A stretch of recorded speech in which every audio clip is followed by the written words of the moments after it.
President Cyril Ramaphosa is expected to outline his plan to fight corruption when he delivers the State of the Nation address in the National Assembly this evening. A full bench of the Pretoria High Court will deliver judgment on whether Public Protector Busisiwe Mkhwebane abused her office in the South African Reserve Bank and ABSA case. A day after 17 people were killed in a school shooting, U.S. Democrats have criticized President Trump and the Republican Speaker of the House, Paul Ryan, for refusing to discuss gun legislation. So those are the motivation factors. Certainly you want to end the series on a good note. You want to still have a lot of pride in your own performance as for the country. So yeah, there's lots to do. Proteas opening batsman Hashim Amla insists that South Africa, who are trailing 1-4 against India in their 6-match ODI, intend to fight until the end against them in Centurion this afternoon. Well, hello and welcome to Newsroom. A very happy Friday to you. I'm Shantae Yankees, coming to you live from our Auckland Park studios in Johannesburg. A lot coming up between now and 12 p.m, including live coverage from different parts of South Africa on your expectations during SONA, your views, as well as news from the continent and the world over. Of course, I'm not alone. Joining me on your sporting side is Kendall Makamata. Very good morning to you, Kendall. It's finally the weekend. You good? Yeah, Friday has arrived and doing great. You're looking and sounding well as well. Lots to look forward to in the sports. There's cricket, there's rugby, there's a whole lot of football as well. So make sure you stick around as we bring you all the news for a little later.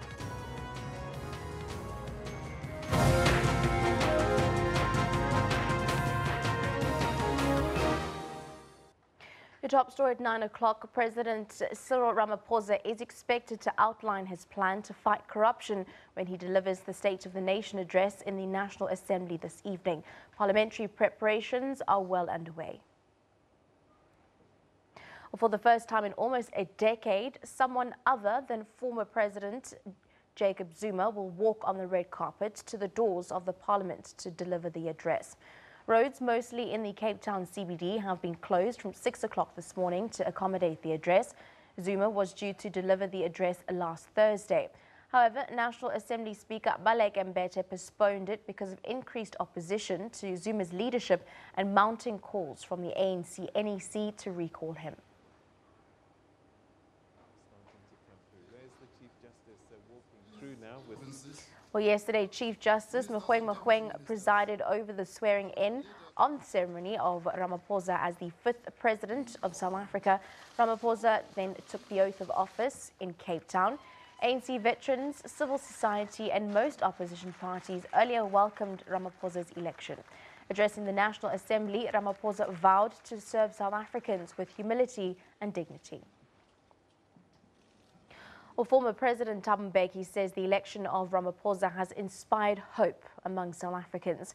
In an interview with the SABC, Mbeki said he hoped that the new president would combat the many challenges facing the country.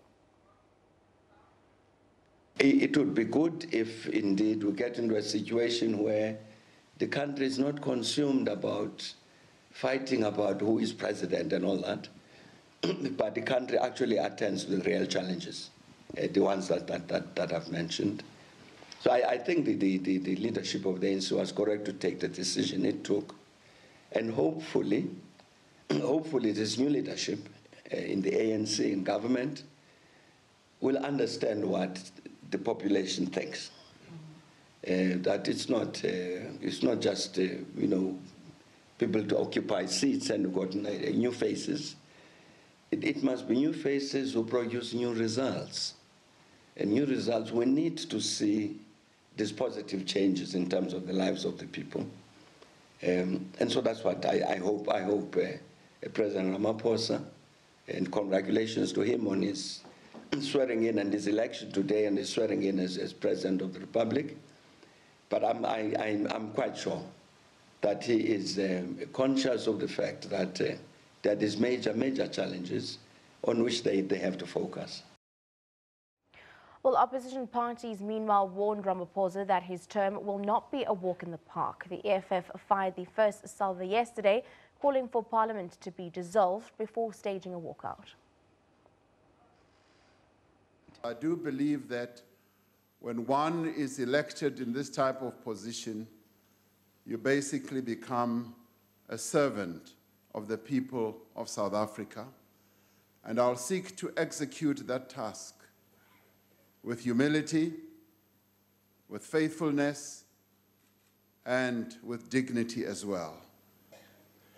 We have a leader who, in his DNA, will at all times and has at all times been of service to our people. We don't have a Jacob Zuma problem, we have an ANC problem. And I want to say this, that this is a moment in our country where we must move Section 50 and go back to the people of South Africa and ask them for a fresh mandate so that we can bring a new beginning to South Africa. An illegitimate parliament which has violated the Constitution and did not execute its responsibilities cannot be the one that elects amongst itself a person who is accused of the same things. On behalf of the Congress of the People, to raise an objection against the nominated candidate who has already been found by the Constitutional Court to have violated his oath of office, not once, but multiple times. We trust that in the execution of your duties, you will do the right thing. You will get rid of the scourge of corruption. You will inspire hope in all South Africans and international investors. You will remove from your cabinet all those who were allegedly involved in state capture and incompetent ministers. Unemployment has gone down by only 1%, but 26% is not good enough. That shows that there's a lot that needs to be done. Your abrupt rise to the highest office in the land is the collective effort and relentless struggles by the people of South Africa from all walks of life. Your predecessor was known for the fact that he blamed the white people for everything that went wrong in this country. You hear what your colleagues are saying. I want to say to you, the white people will see whether you're going to promote unity or whether you also going to blame them for the inabilities of the ANC. Well, President Cyril Ramaphosa is expected to outline his plan to fight corruption when he delivers the inaugural State of the Nation address in the National Assembly this evening. Roads, mostly in the Cape Town CBD, have been closed since 6 o'clock this morning as part of preparations. Well, former President Jacob Zuma was due to deliver the address last Thursday. However, National Assembly Speaker Baleka Mbete postponed the event due to increased opposition to Zuma's leadership and mounting calls for the ANC NEC to recall him.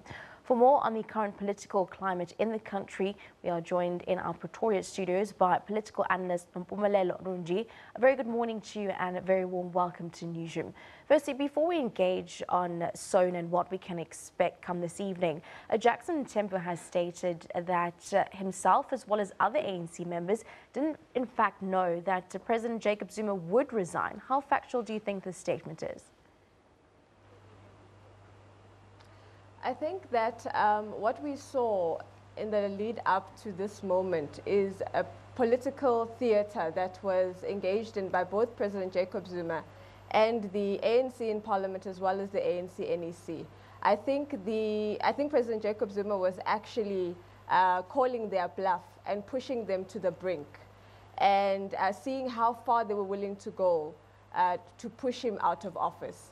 And in fact, when the ANC caucus in Parliament decided to go along with the motion put down by the EFF, I think they threw down the gauntlet to President Jacob Zuma, leaving him with no choice but to choose between being embarrassing both the ANC, which has been consistent that it would never vote with the opposition in a motion of no confidence. Secondly, also his own embarrassment, being the first leader of the country or president of the country to vacate the position on a motion of no confidence. So I do think that it is a strategy that the ANC caucus in Parliament employed, knowing that it would be the nail in the coffin for President Jacob Zuma.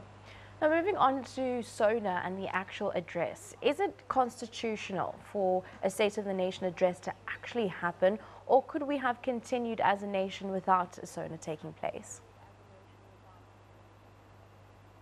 I think in terms of the tradition of Parliament, the opening of Parliament is an important item on the calendar of the nation.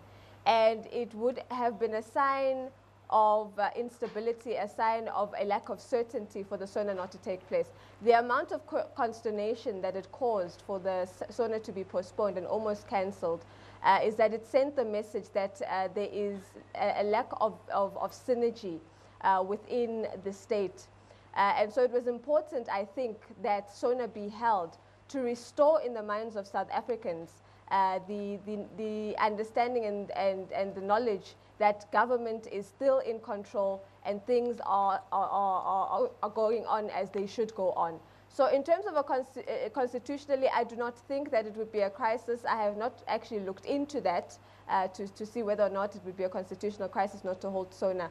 But I think more especially to return confidence and certainty to the minds of South Africans and to the world internationally as well. It is important to have the president address the nation.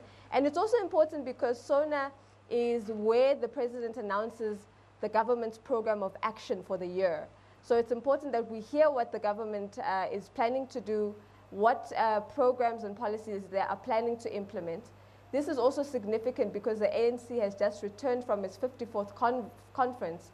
And it's important for us to know, in terms of the decisions that were taken there, how is government going to take those policies forward? What is going to change in some of the policies that have been put forward before the conference and now that the conference has taken place, particularly on contentious issues like land reform that were pronounced on at the conference? Definitely. Well, SONA is going to be taking place tonight, and we have, of course, mentioned that corruption is set to be high on the agenda. What else can we expect this evening? Are we going to see different sorts of views and policies coming through now that Cyril, of course, will be, or rather is our new president? I think that there will be a lot of mention around how the government is going to be handling the corruption. Particularly because before President Jacob Zuma left, he instituted the Commission of Inquiry into State Capture. So I think we will hear some pronouncements on that. We also know that there's a parliamentary process looking into state-owned enterprises, particularly Eskom, and the role of private interests in influencing the ongoings there, particularly the Guptas and the scandals around that.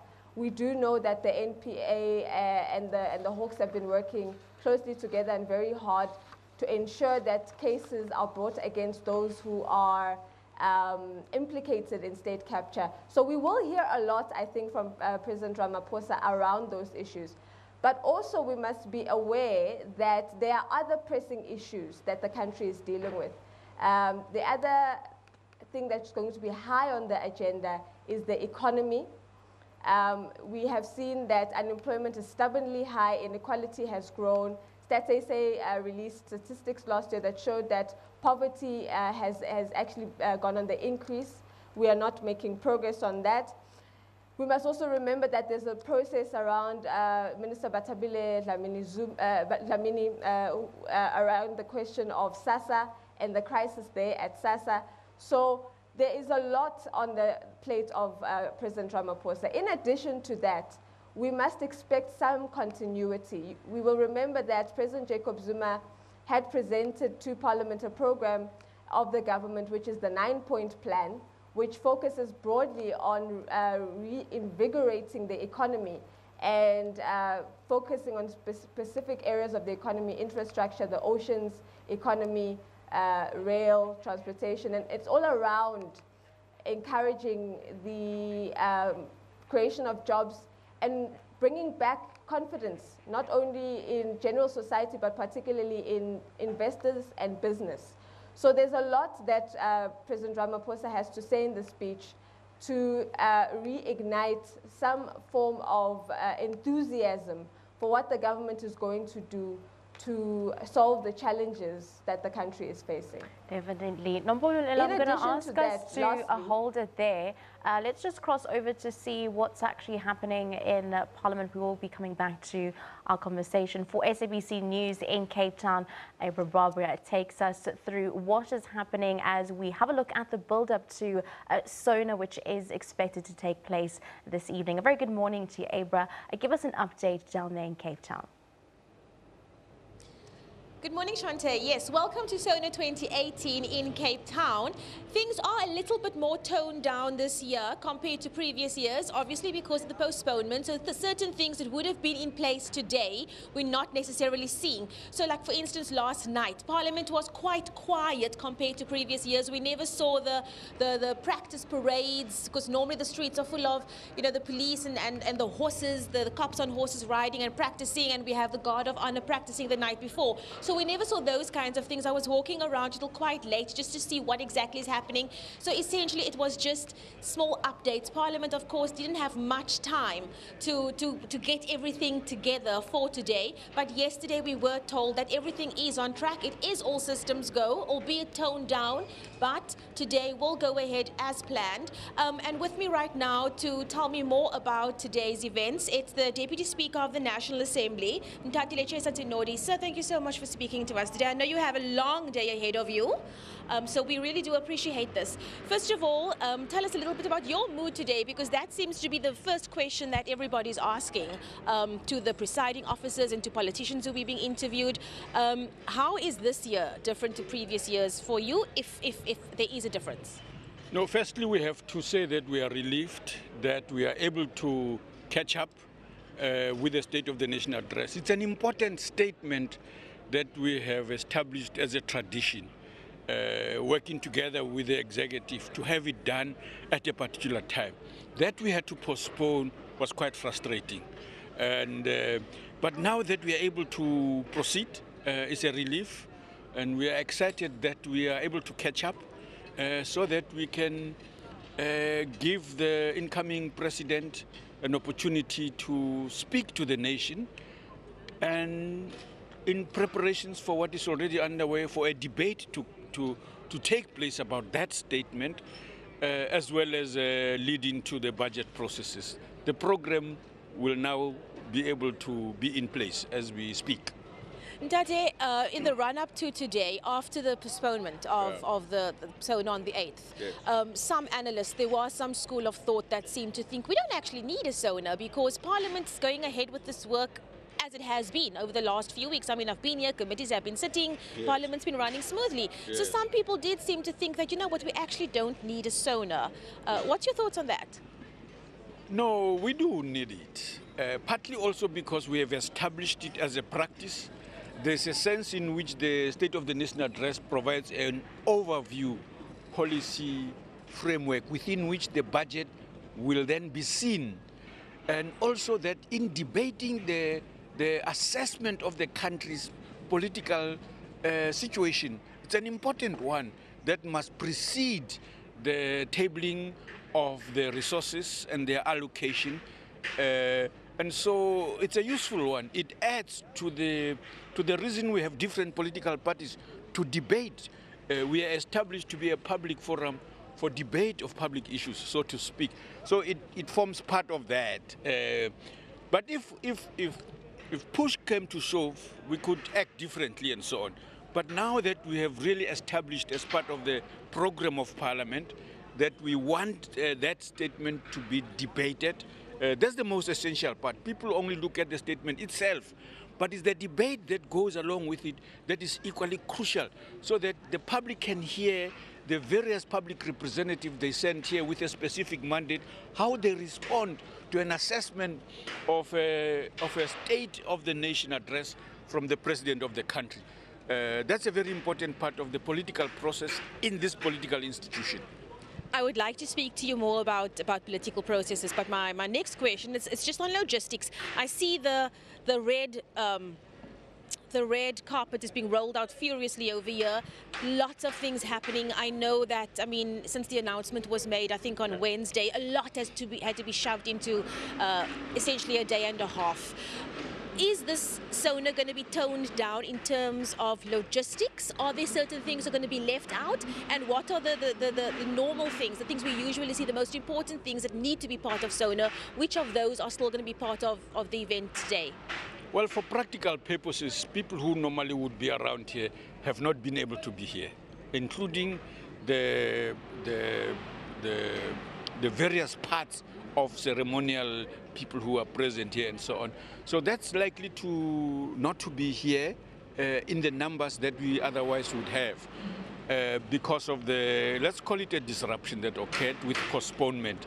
So that from a practical point of view, we couldn't continue as if there has been no change in the date and time and so on. And that does mean that we must tone down a little bit. And that's why your observations were spot on. It's not as otherwise it would have been in the past. Politics now. Yes. The political climate in the country has changed drastically over the last few days or weeks. Let's say days. Yes. We know what SONA's looked like in recent years. Yes. It hasn't been the ideal for the presiding officers of Parliament. Yes. With political events unfolding the way they have been, yes. How do you foresee sittings to look going forward, starting today? Look, my impression is that the robustness will continue. I don't think we can bank on robustness not continuing to be part of SONAS. But especially the debate. It's the debate that I think will continue to be robust.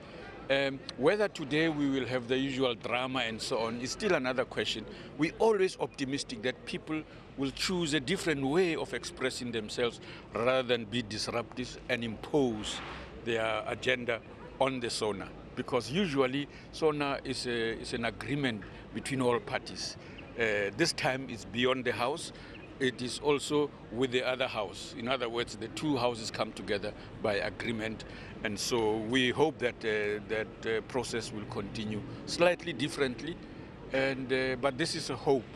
We can't bank on hope, unfortunately.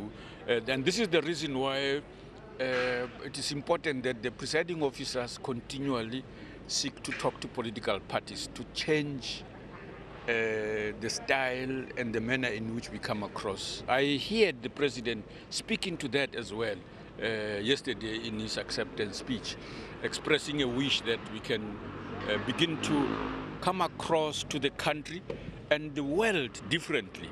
And that's what we hope will happen.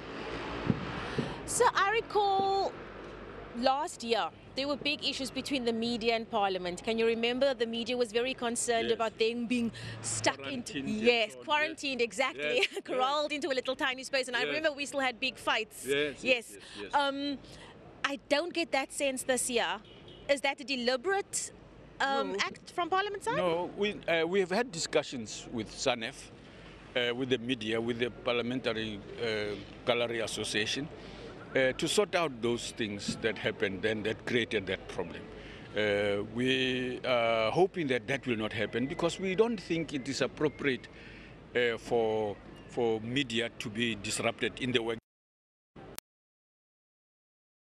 itself in carrying out their job will understand their boundaries beyond which you have to keep out and let the... It's going to be very difficult. No, I know, but we have to always accept where there are boundaries, those should be respected.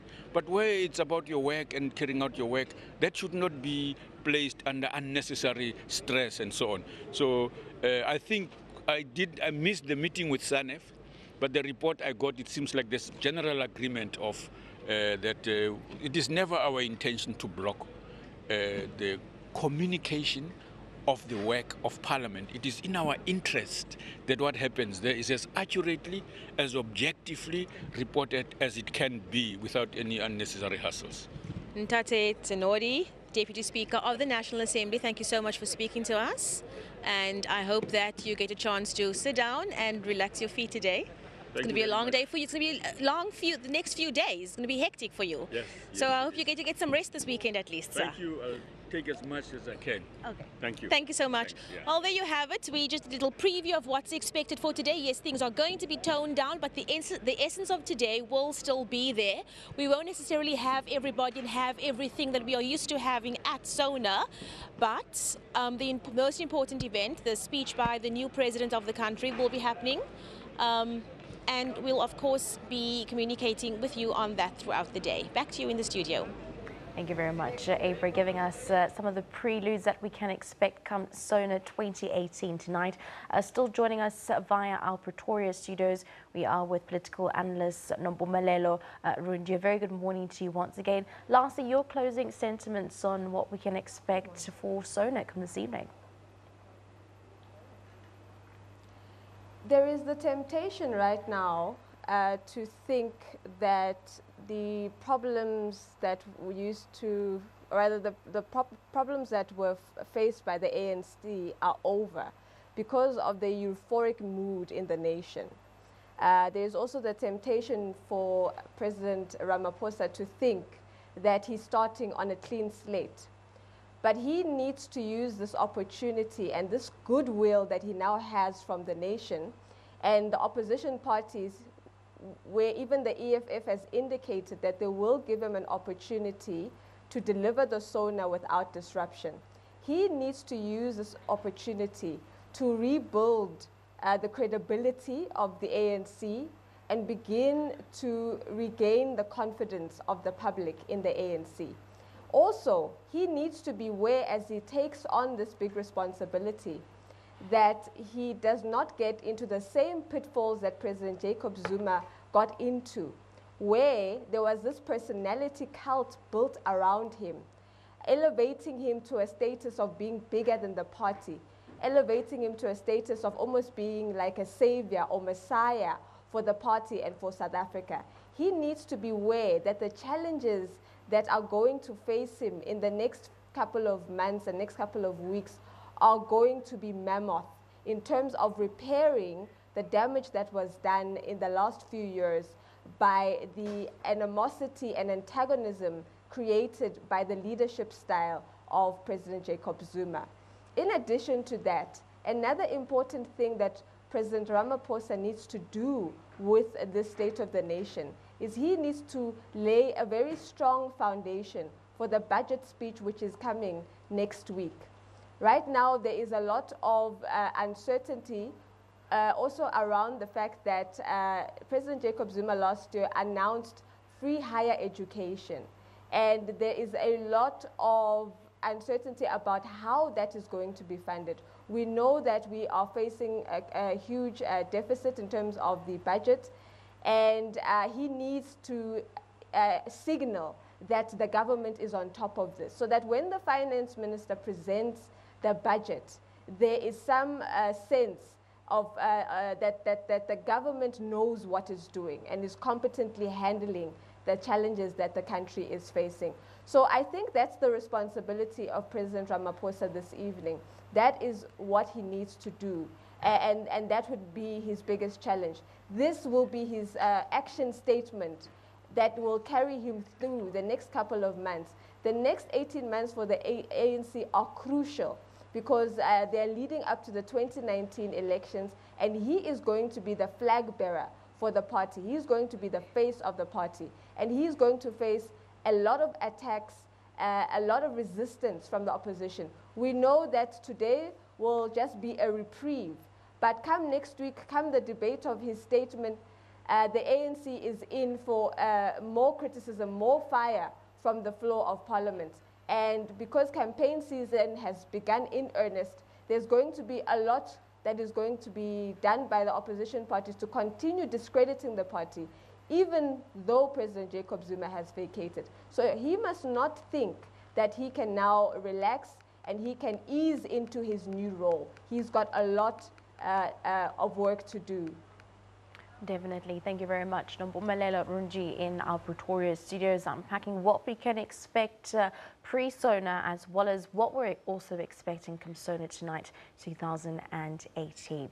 Well, let's have a look at our question of the day that we're running here on SABC Newsroom. Of course, we have been asking you, what do you expect from President Ramaphosa's first SONA? You can send us your comments on @SABC Newsroom. And it just hit me this morning that for the very first time, I'm calling him President Cyril Ramaphosa. Let's have a look at some of the tweets that have been coming in. This one comes in from Aaron Smash. Improvement of the rand and creating job opportunity, especially for the youth. Zero tolerance to corruption. And Aaron Smash Mabela from Zanin telling us where he's from. Well, Barry Martin says, I don't think that Cyril's first SONA will bring changes in South Africa because the ANC implement their own and not South African rules. And Atini says South Africa will be great again and a clean government. Well, we're just going to have to wait and see as we take you throughout the course of the day that build up to SONA 2018. Let's have a look at some other news now. Well, a full bench of the Pretoria High Court will deliver judgment on whether Public Protector Busisiwe Mqobane abused her office in the South African Reserve Bank and ABSA case. The Reserve Bank wants the High Court to grant a declaratory order against the Public Protector, stating that she abused her office. The bank argues that Mqobane's report relies on analysis of the financial assistance given to Bank Corp by an economist who was appointed after the report was published. The bank also wants the High Court to find whether Mqobane colluded with former President Jacob Zuma in doing so. In 2017, the South African Reserve Bank filed a replying affidavit to challenge the Public Protector's findings over an apartheid-era bailout of a bank bought by ABSA. Mqobane insisted that ABSA benefited from a bailout of Bancorp in the 1980s and that the 2002 expert panel, led by Judge Dennis Davis, simply got it wrong. Some other news, the Hawks have appealed to Ajay Gupta to turn himself in after declaring him a fugitive from justice. The crime-busting unit says Gupta has failed to present himself to authorities. He is one of the 3 Gupta brothers accused of corrupt links with former President Jacob Zuma. Well, yesterday, the 7 accused in the alleged multi-million rand Estina dairy project in Freda in the Free State were released on bail by the Bloemfontein Regional Court. Former Oak Bay CEO Nazim Hawa and current Oak Bay acting CEO Ronika Raghavan, Gupta nephew Varun Gupta, as well as Sahara Computers CEO Ashu Shalwa were each granted 200,000 rand bail. The Free State Agriculture HOD Peter Tabete, as well as CFO Takisi Masitseng, as well as former CFO Sepati Dlamini, who is now Chief of Staff at the Mineral Resources Department, are out on 10,000 rand bail each. They face charges of fraud, money laundering, contravening a section of the Public Finance Management Act, as well as the Companies Act. The case has been postponed to the 17th of August. Let's have a look at our poll today. Our poll is, of course, linked to that story. Do you think that the Hawks will catch Ajay Gupta? Well, will he hand himself in? Is also a very important question. There are just over 882 votes coming in. 70% of you are saying yes, the Hawks will find him. 30% of you are saying no. Let's have a look at some of the tweets. Well, they've proven to be very toothless before, so I don't see it happening. That one coming in from Lupondo. Begani says he's gone back to India. And Tabu Quincy Peter says, how are they going to bring back our money that the Gupta and Zuma hide in our country? Thank you very much for participating in our poll this morning. Let's have a look at what we can expect coming up after the break. Well, Nelson Chamisa has been elected the interim president of Zimbabwe's opposition, the MDC, following the death of Morgan Tsvangirai. Cape Town City are going to be at home. They are making their first appearance. Another All Premier Division encounter, Orlando Pirates. The Nedbank Cup draw has set Orlando Pirates a tricky task of beating high-flying Cape Town City in their own backyard for their round of 16 tie. It's really nice after 7 months, you know, to play again, especially in Super Rugby. I have played a couple games already, so it's nice to get a crack at Super Rugby again. This weekend, Springbok captain Warren Whiteley ends his long injury-caused layoff as Super Rugby kicks off with an enticing derby between the Lions and Sharks on the Highfield.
Archbishop Desmond Tutu has cited his disappointment at claims that Oxfam staff indulged in sex parties as the reason for his decision to resign as a global ambassador for the British charity.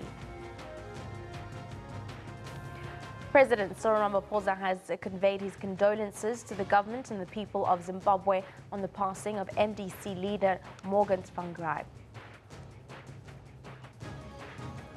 Ethiopia's Prime Minister Hailemariam Desalegn has submitted his resignation as both the Premier and the chairperson of the ruling coalition, the Ethiopian People's Revolutionary Democratic Front. A day after 17 people were killed in a school shooting, U.S. Democrats have criticized President Trump and the Republican Speaker of the House, Paul Ryan, for refusing to discuss gun legislation. Archbishop Desmond Tutu has cited his disappointment at claims that Oxfam staff indulged in sex parties as the reason for his decision to resign as a global ambassador for the British charity. The 86-year-old Nobel Peace Laureate pulled out of the public life in 2010 due to his advancing years, but had continued to represent Oxfam even in retirement. Tutu's decision to resign means a total of 4 of the charity's 15 celebrity ambassadors have now severed links with Oxfam. The British charity is accused of concealing the findings of an inquiry into claims that staff used prostitutes while delivering aid in Haiti in 2011. Let's have a look now at some news from the African continent. Well, Nelson Chamisa has been elected the interim president of Zimbabwe's opposition, the MDC, following the death of Morgan Tsvangirai. Chamisa was elected by an emergency meeting of the party's National Executive Council in Harare to lead the party for 6 months. MDC supporters mourn the passing of the only leader they have known since the founding of the party in 1999. And the Central Executive Committee has to grapple with the difficult task of nominating an interim leader. We are very much saddened that we've lost our very crucial soldier at a very important and crucial moment. We are just 4 months away from an election and we've lost a commander. But what I can tell you is that we do not have a crisis of the generals on the field, of those who are going to be lieutenants, to make sure that we win the battle and the war against the incumbent. And we win this election. And our only gift to President Richard Morgan Tsvangirai is our total victory at the election. But other party seniors, Thokozani Kupe and Edward Muzuri, who tussled with Chamisa over the acting leadership in the past weeks, were absent. The MDC-T says even if the government doesn't recognize him, Tsvangirai was a hero. But all President Emmerson Mnangagwa has said so far is that the government will assist with the funeral. Meanwhile, tributes are pouring in. He really tried his best to represent the interests of the members of the MDC and to try and advance a particular agenda in terms of what they thought was necessary in the terms of the transformation of Zimbabwe. So it's a serious loss from that point of view, and I'm quite certain that it is necessary also for us to convey our own condolences. The T says that Tsvangirai's wish was to be laid to rest in his home village of Buhera, and the party will work with the family to fulfill that wish. The party has suspended all activities until the funeral. Ntakwana Ngatani, SABC News. Ethiopia's Prime Minister Hailemariam Desalegn has submitted his resignation as both the Premier and Chairperson of the ruling coalition, the Ethiopian People's Revolutionary Democratic Front. Desalegn said that he would stay in office as a caretaker, the Prime Minister, until his party and Parliament accept his resignation and name a new Premier.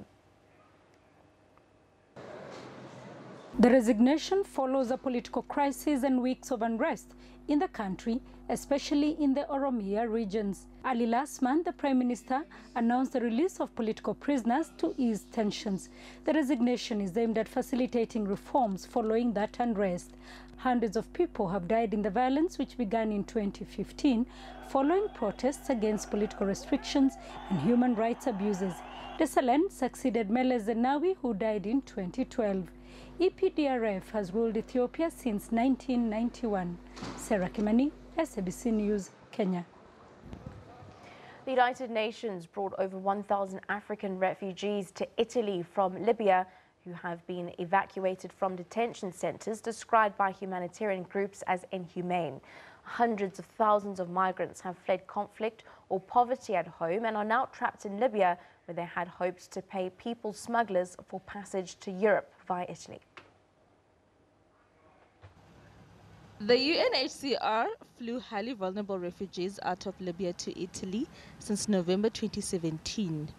Over 1,000 refugees have been evacuated from Libya, and the agency is looking for long-term solutions for them in third countries. On Tuesday, February the 12th, a flight departed from Tripoli bound for Niamey, Niger, carrying over 100 refugees.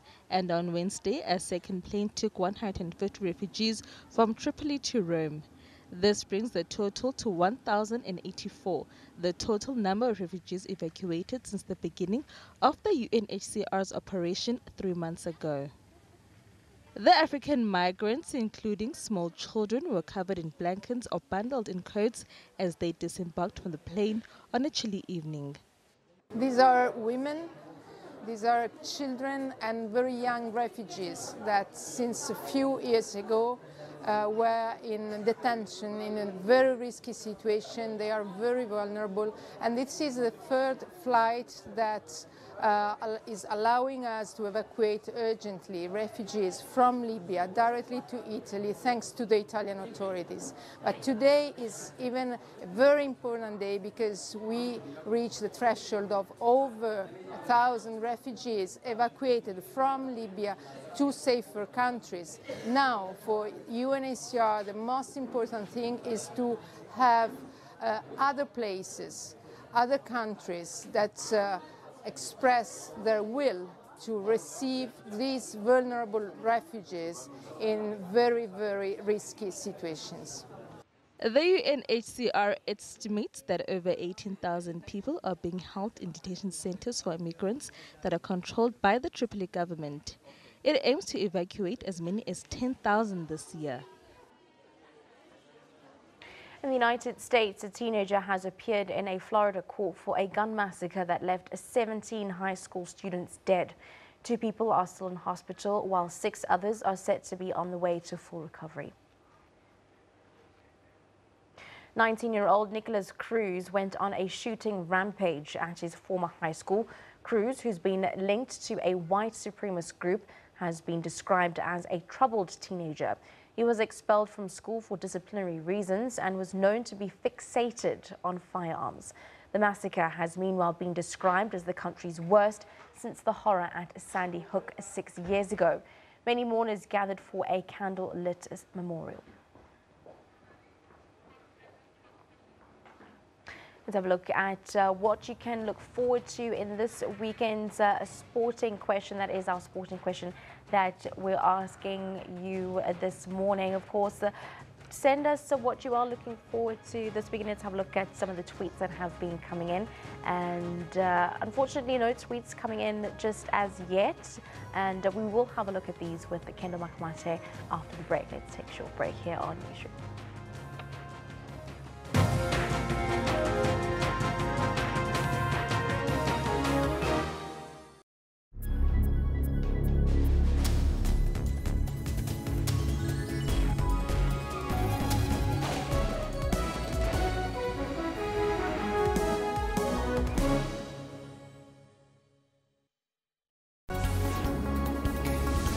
We cross live, give updates and cover sport. The observer missions, what are they saying? It will be a very difficult announcement to make, to say whether these elections have been free and fair. 1 in every 100 people are diagnosed with arthritis daily. In an effort to raise awareness, a handful of elderly women, they took to the streets of Soweto to stretch their fight against the ailment. Western Province upset the Sharks by 33 points to 21 to be crowned the 2017 Currie Cup champions at the Kings Park Stadium. In Durban.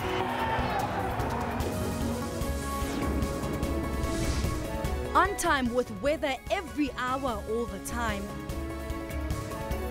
For all news, stay tuned to AM News every Saturday and Sunday at 1000 hours Central African Time.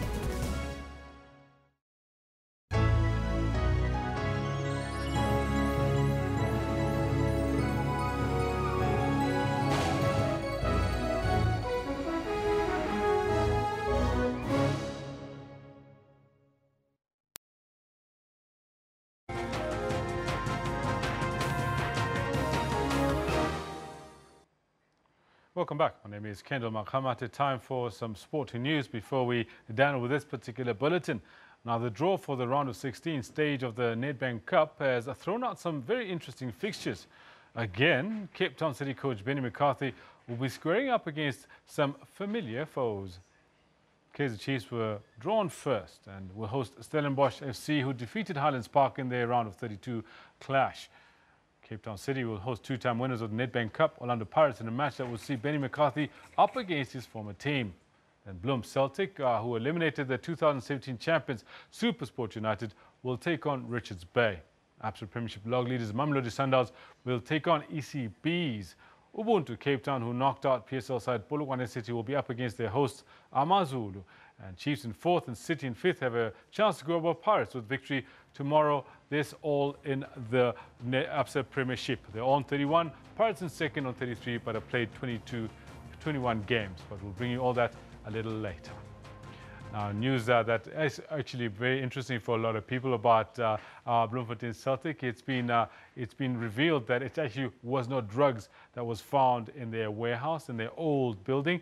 It's actually food that was intended for illegal miners, apparently. But more about that story a little later as well. The Ministerial Committee of Inquiry into the South African Sports Confederation and Olympic Committee continued. Now, following damning evidence by witnesses on Monday, a former employee gave further evidence on the actions of former Chief Executive Tabby Reddy. Talked about how he'd splurged company money on business class trips with his secretary. The second day of Judge Ralph Zulman's Committee of Inquiry saw the Olympic body's senior management take to the witness stand. Tasked with investigating allegations of poor governance, financial mismanagement and a dysfunctional federation, The panel of sports administrator Dr. Ali Bakr and labor law expert Shamima Gaibi were taken through a quick tutorial on the day-to-day running of the organization. For us as SASCOC, and I think the President even said it, that we welcome this inquiry. And for us is that what is important, people must just talk the truth, just say things as are. Shikwambana and Operation of Excellence Manager Ezira Chabangu received sympathy on the hardships of working with mostly a skeleton staff in their various departments, whilst having to produce athletes to represent the country on the world's biggest stage. However, ALSA Chief Executive Officer Tabi Reddy was not spared, as former employee Vessel Oosthuizen leveled serious accusations at his former boss. You will see in the correspondence there, he gives the reason that they're saving cost. Yet he flies to DRC with his PA assistant business class. And in that same period, he first went to the United States with her. He came back and then they flew to Auckland in New Zealand. And he came back to South Africa and then he flew to the DRC. And while all this happened, I was photographing, according to my service level agreement, the Olympic Day in Boksburg, where some little black kids lined up for a fun run. And I was appalled to see some of them running in their socks and in their slippers. And this while the CEO could dine and wine in some foreign country with his PA. And I've got some pictures here for you. And while Oosthuizen's testimony was not necessarily in line with the inquiry's terms of reference, it painted a damning picture of the former CEO. In Rio last year, I covered the Olympics and the Paralympics. And may I just add, Mr. Reddy in Rio did not attend a single event of the Olympic Games that I saw, not a single one. And I was up 6 o'clock every morning, and I got to bed at midnight and sometimes 2, 3 in the morning. Oosthuizen did not hold any punches, as he also gave evidence incriminating first Vice President of SASCOC, Hajira Kaji, as well as Vinesh Maharaj, who was Chief Financial Officer. Reddy and Maharaj will have their day in the hot seat next Monday, when they'll get an opportunity to reply to the allegations leveled against them. Tabiso Sitola, SABC News, Johannesburg. Now, from off-field shenanigans to on-field heroics, Lions and Springbok captain Warren Whiteley returns to competitive rugby in South Africa this weekend when he leads the Lions against the Sharks in a Super Rugby clash in Johannesburg. Whiteley last played in an official match in South Africa in the second test of the series against France on the 17th of June last year. Whiteley missed the very next test against France on his home ground after a last-minute withdrawal due to a pelvis injury. 7 months later, he's raring to go, but he's not looking too far ahead, taking it one game at a time. It's similar to, riding a bike. If you haven't done it in a while, it's just you get back on the horse. So for me, it hasn't been easy being out of the game. Obviously very passionate about playing, so it's really nice after 7 months, to play again, especially in Super Rugby. I have played a couple games already, so it's nice to get a crack at Super Rugby again. The Lions team for Saturday shows 4 changes from the regular playoff 15 in last year's competition. Ruan Combran, Courtnall Skosen and Jaco Kriel are injured, while Ruan Ackerman is playing club rugby in England. The core of the team is still intact, but they still see Saturday as a completely fresh start. There's a lot of pressure, and it's something, difficult to train at times, and you really only get that training in once the competition starts. So the most important thing is minimizing your mistakes on the day, especially in the first couple of games within Super Rugby. So, keeping the basics, keeping it simple, that's what we're going to try and do this weekend. Kick-off is just after 5 o'clock on Saturday afternoon. Harry Olivier, SABC News, Johannesburg. We will, of course, have another bulletin in the next hour. We'll bring you more details on these as well as other stories. Do stay with us. So we've got the weather forecast with Phil Hawkins, who's standing by.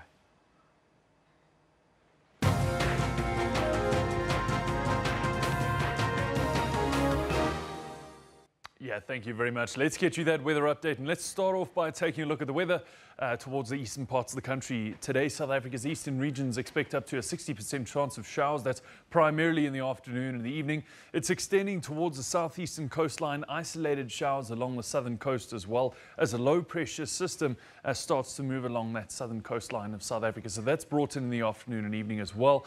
Now, we're not forecasting rainfall for Cape Town at the moment, so Sona is going to be dry, and that's the forecast at the moment. But this may change as that low-pressure system really starts to approach and affect the area, so make sure to stay up to date with the latest news and weather as we progress through the day. Showers and thunder showers centered around Zambia, not only for today, but into tomorrow as well. Those extend into Angola and then further north. And of course, we're expecting showers and thunder showers towards the east coast as well. For tomorrow, Zimbabwe expecting quite a lot of rainfall, and a lot of rainfall coming into South Africa's east as well. Now, let's take a look in a little bit more detail what's going on. Cape Town's at 27 degrees for today and a dry one, as I said a little bit earlier.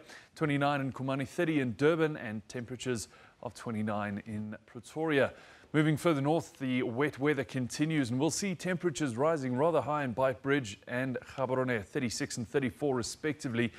These areas expecting afternoon and evening rainfall, as well as low-pressure systems are concentrated around the northern parts of Botswana, around the Caprivi Strip as well. Now, Mahajanga is at 29 degrees and Antananarivo at 27. There is quite a lot of rainfall forecast for Madagascar for today. It is going to be quite a wet one, except for the southwestern coastline. That area should remain dry throughout the day. Bit of wet weather in Kigali, bit of wet weather in Lusaka and Lilongwe. But again, we're seeing dry conditions around Dar es Salaam, Mombasa, Kilimanjaro and Nairobi. No rainfall forecast for these areas. Possibility of some partly cloudy skies, but the wet weather is limited to the western coastline as well. It moves further north towards Libreville and Luanda, also expecting some wet weather today. It makes it that far north, but no further. Bangui in the interior remains dry, 38 degrees Celsius. The northern regions of Africa, well, this is, we start to see a different story.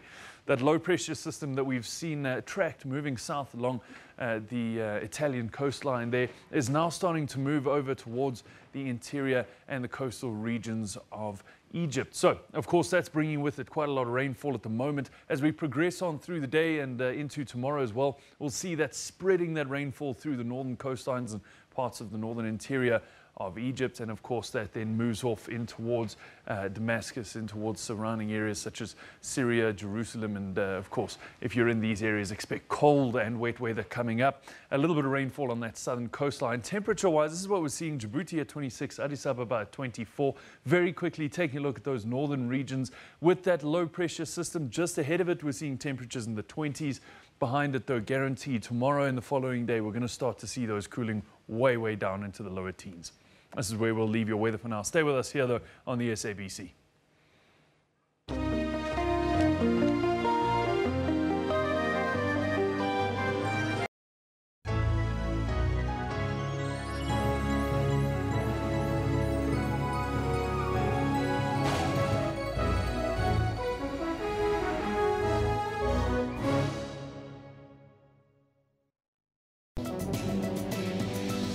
Well, today we discuss the general practitioner or GP. So the quality of the doctors coming through our medical schools is excellent. Your GP is your family doctor. Your GP is your first point of care.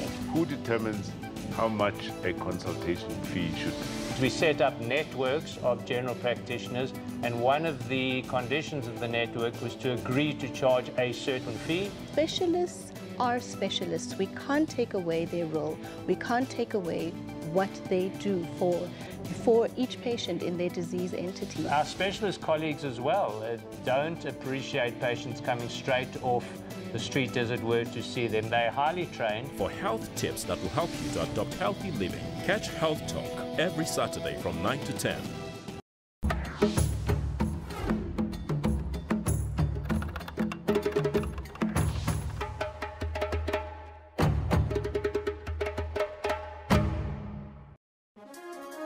Show me a greater power on the whole continent of Africa.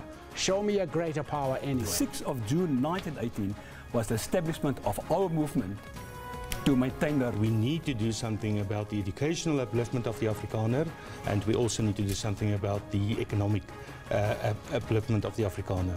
And that was the two main goals at that stage in 1918. The Broederbond never was a cultural organization. It was a state-capturing organization. It is, in fact... I like that term. It has captured the financial systems. It has captured the parastatals. It has captured cultural organizations. For all your constitutional and legal matters, tune into Rights and Recourse on Sundays between 2 and 3 Central African Time.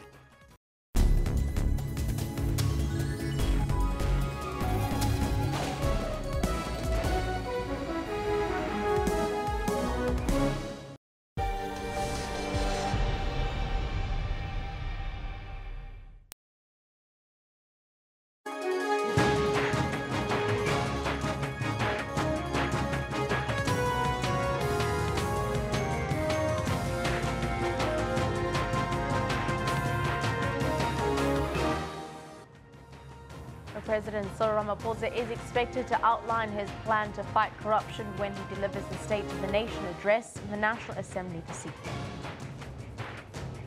A full bench of the Pretoria High Court will deliver judgment on whether Public Protector Usisiwe Mkabane abused her office in the South African Reserve Bank and Absa case. A day after 17 people were killed in a school shooting, U.S. Democrats have criticized President Trump and the Republican Speaker of the House, Paul Ryan, for refusing to discuss gun legislation. So those are the motivation factors. And certainly you want to end the series in a good note. You want to still have a lot of pride in your own performance for the country. So yeah, there's lots to do.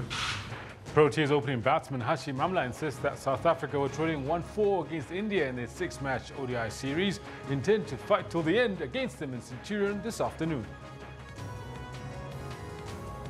Hello and welcome to SABC Newsroom. I'm Shante Yankees coming to you live from our Auckland Park studios in Johannesburg. A lot coming up between now and 12 p.m, including all live coverage from different parts of South Africa about your SONA expectations, your views, as well as the latest news from the continent. Of course, Kendall Makamata is standing by with all of our sporting highlights. Kendall was just saying this is the very first time that I'm actually saying President Cyril Ramaphosa in all my years of broadcasting. Wow. President Cyril Ramaphosa. Yes. There, I just did it too. Good morning to you. We've got a lot to cover in the sports. We'll be covering everything that's going to be coming up this weekend, from the football to the rugby to the cricket. Make sure you stay with us as we bring it all to you right here on Newsroom.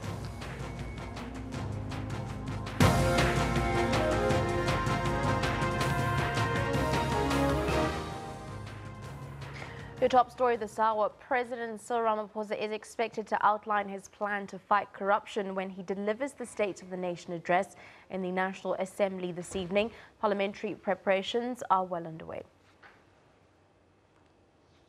Well, for the first time in almost a decade, someone other than former President Jacob Zuma will walk on the red carpet to the doors of Parliament to deliver the address. Roads mostly in Cape Town CBD have been closed from 6 o'clock this morning to accommodate the address. Zuma was due to deliver the address last Thursday. However, National Assembly Speaker Baleka Mbete postponed it because of increased opposition to Zuma's leadership and mounting calls for the ANC National Executive Committee to recall him. Yesterday, Chief Justice Mogoeng presided over the swearing-in ceremony of Ramaphosa as 5th President of South Africa. Ramaphosa took oath of office at the Tennis in Cape Town. ANC veterans, civil society and most opposition parties earlier welcomed Ramaphosa's election. Addressing the National Assembly, Ramaphosa vowed to serve South Africans with humility and dignity. Well, former President Thabo Mbeki says the election of Ramaphosa has inspired hope among South Africans. In an interview with the SABC, Mbeki said he hoped that the new president would combat the many challenges facing the country. It would be good if indeed we get into a situation where the country is not consumed about fighting about who is president and all that, but the country actually attends to the real challenges. The ones that I've mentioned. So I think the leadership of the ANC was correct to take the decision it took. And hopefully this new leadership in the ANC, in government, will understand what the population thinks. that it's not just people to occupy seats and got new faces. It must be new faces who produce new results. And new results, we need to see these positive changes in terms of the lives of the people. And so that's what I hope President Ramaphosa, and congratulations to him on his swearing in and his election today and his swearing in as President of the Republic. But I'm quite sure that he is conscious of the fact that there is major challenges on which they have to focus. Opposition parties meanwhile warned Ramaphosa that his term would be no walk in the park.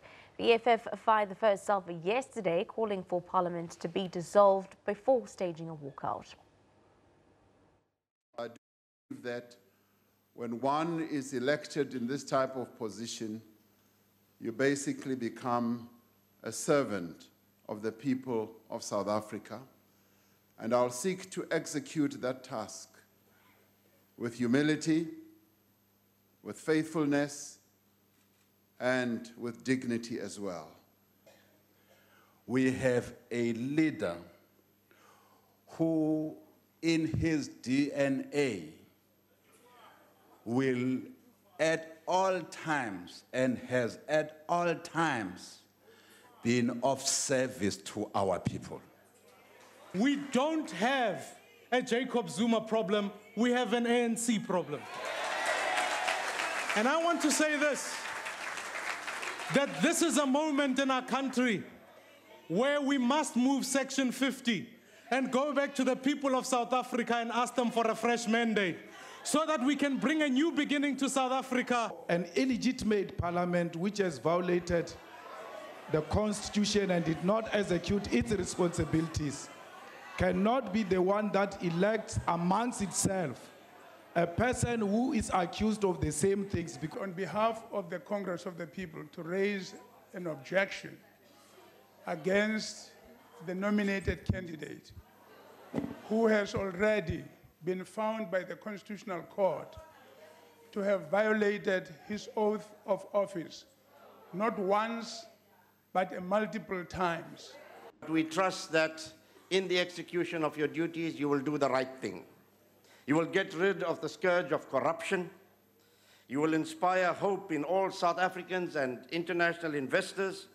You will remove from your cabinet all those who were allegedly involved in state capture and incompetent ministers.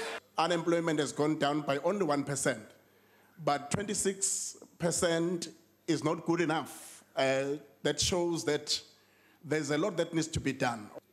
Your abrupt rise to the highest office in the land is the collective effort and relentless struggles by the people of South Africa from all walks of life. Your predecessor was known for the fact that he blamed the white people for everything that went wrong in this country. You hear what your colleagues are saying. I want to say to you, the white people will see whether you're going to promote unity or whether you also going to blame them for the inabilities of the ANC.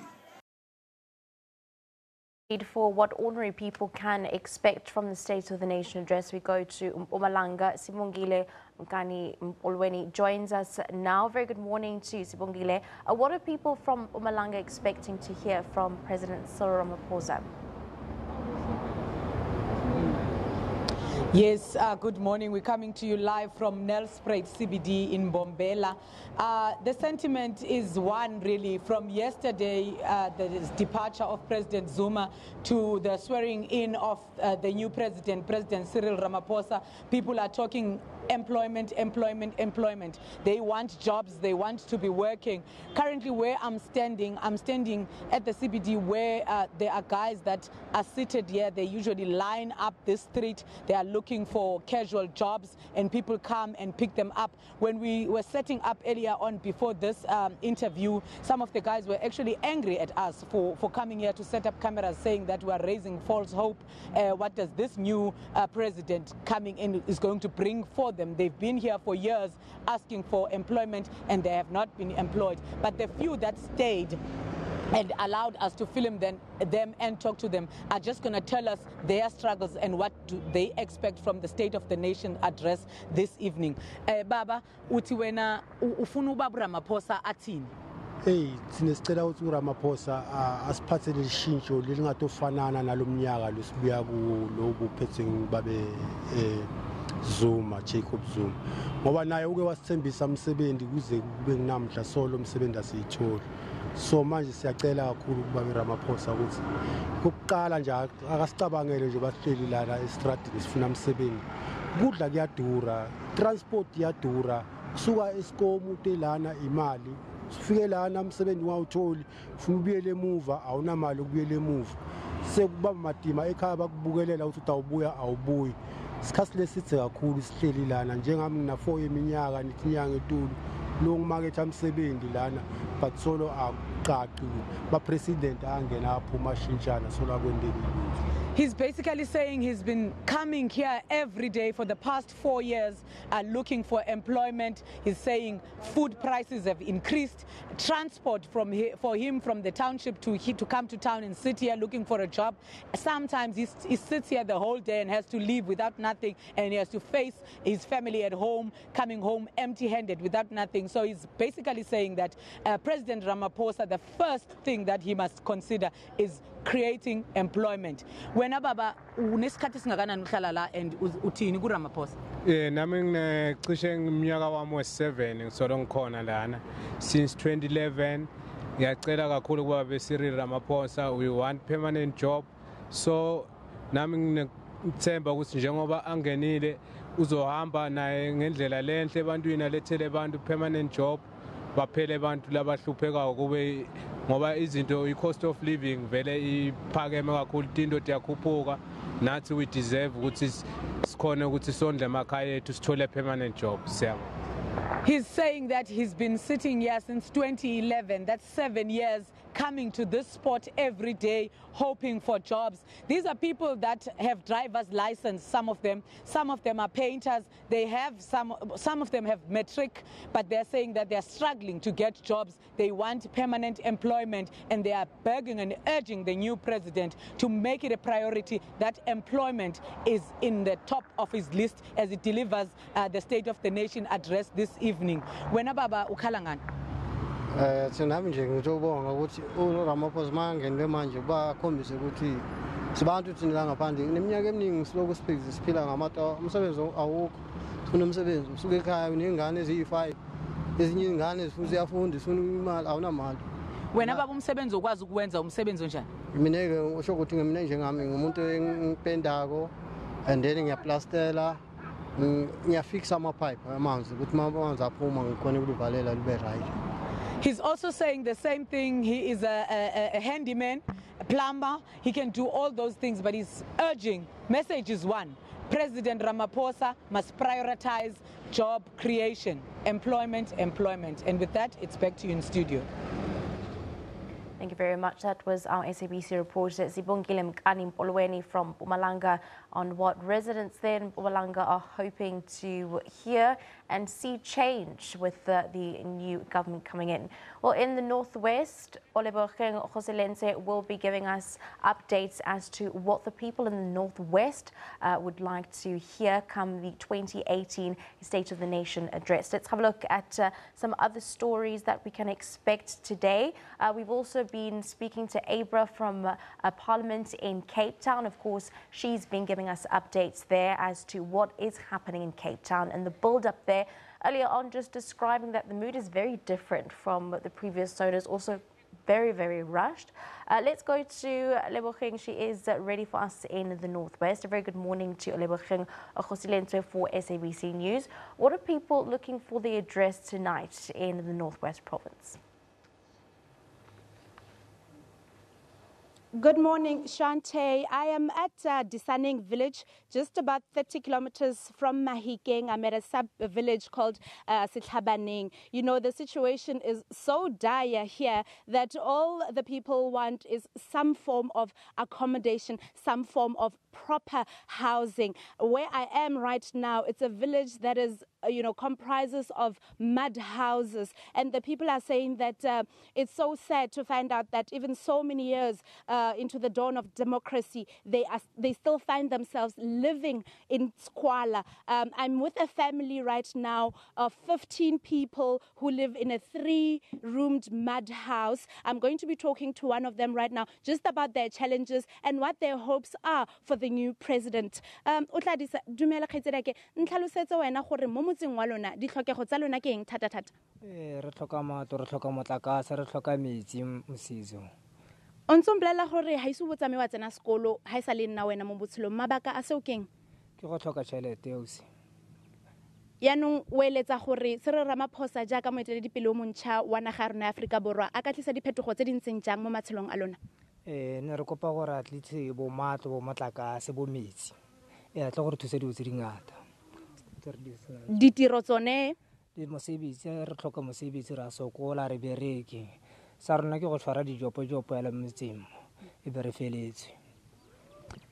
Shante, the plea from here is that they need water, they need housing, they need electricity. Many of them didn't even quite grasp the news of Cyril Ramaphosa being elected the new president because they lack electricity. They don't have televisions, they don't have radios, so they're not even sure of what is going on in the country right now. But Utladisa tells me that he's 26 years old. He has never been to school in his life. The reason for that being that they had no funds to take him to school. So, they're really pleading for employment, for housing, for water and electricity. Shante? Very much, Oliver King, giving us updates there from the northwest and what is happening there with regards to. So now let's have a look at our question of the day on SABC Newsroom. We have been asking you, what are your expectations that are coming out of SONA 2018? It is set to take place tonight. What do you expect from the official first speech from President Ramaphosa? Well, Past says he must look at unemployment when petrol decreases. Let the taxis also do so now. Michael says they must address education, corruption and jobs. And Dani Khaber says stability and peace in the country is a starter. Lechasa says Ramaphosa should address corruption within municipalities, especially Lepele in Kumbi free quality education, jobs to the South African youth too.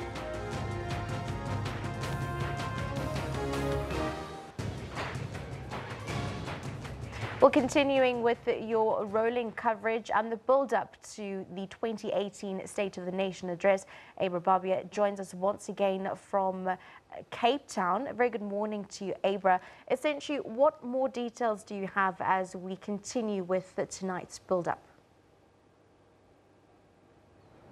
Shante, thank you very much. Yes, what I am going to speak about right now during this crossing is the rules that govern today's sitting. Of course, Parliament is made up of rules, both the National Assembly and the NCOP. It's driven by rules. There are certain things there are certain processes that need to be followed. And today, what's special about today is that it's a joint sitting of the two houses of Parliament. We too often focus so much on the National Assembly and we don't often focus enough on the NCOP. But today, those two houses are going to come together in a joint sitting, which is how SONA is governed. But to tell us more about this is the Secretary to the National Assembly, Mr. Masibulele Qaso, who is the go-to person on all things rules-driven. Sir, thank you so much for speaking to us today. Thank you. What is so significant about a joint sitting of Parliament, please? Thank you. Good morning, and good morning to South Africans. The sitting is important because, one, this particular sitting is called by the President. So there will be a convening notice in terms of Section 84 2D of the Constitution sent to Parliament. Of course, Parliament would concur, and then the presiding officers would issue a notice, a convening notice, bringing both houses together. So it's a sitting that is supported by both the Constitution and the rules. So today, the sitting is governed by the joint rules of Parliament, which are rules applicable to both the National Assembly and the National Council of Provinces when they come together. Another issue that's been a talking point over the last few weeks, which you have been integral to, you've been in those briefings, in those committees as well, it's the processing of the impeachment rules. You know, the Kong Court has made a ruling on that matter, and Parliament is now furiously busy processing the impeachment rules. Sir, where in that process are we right now?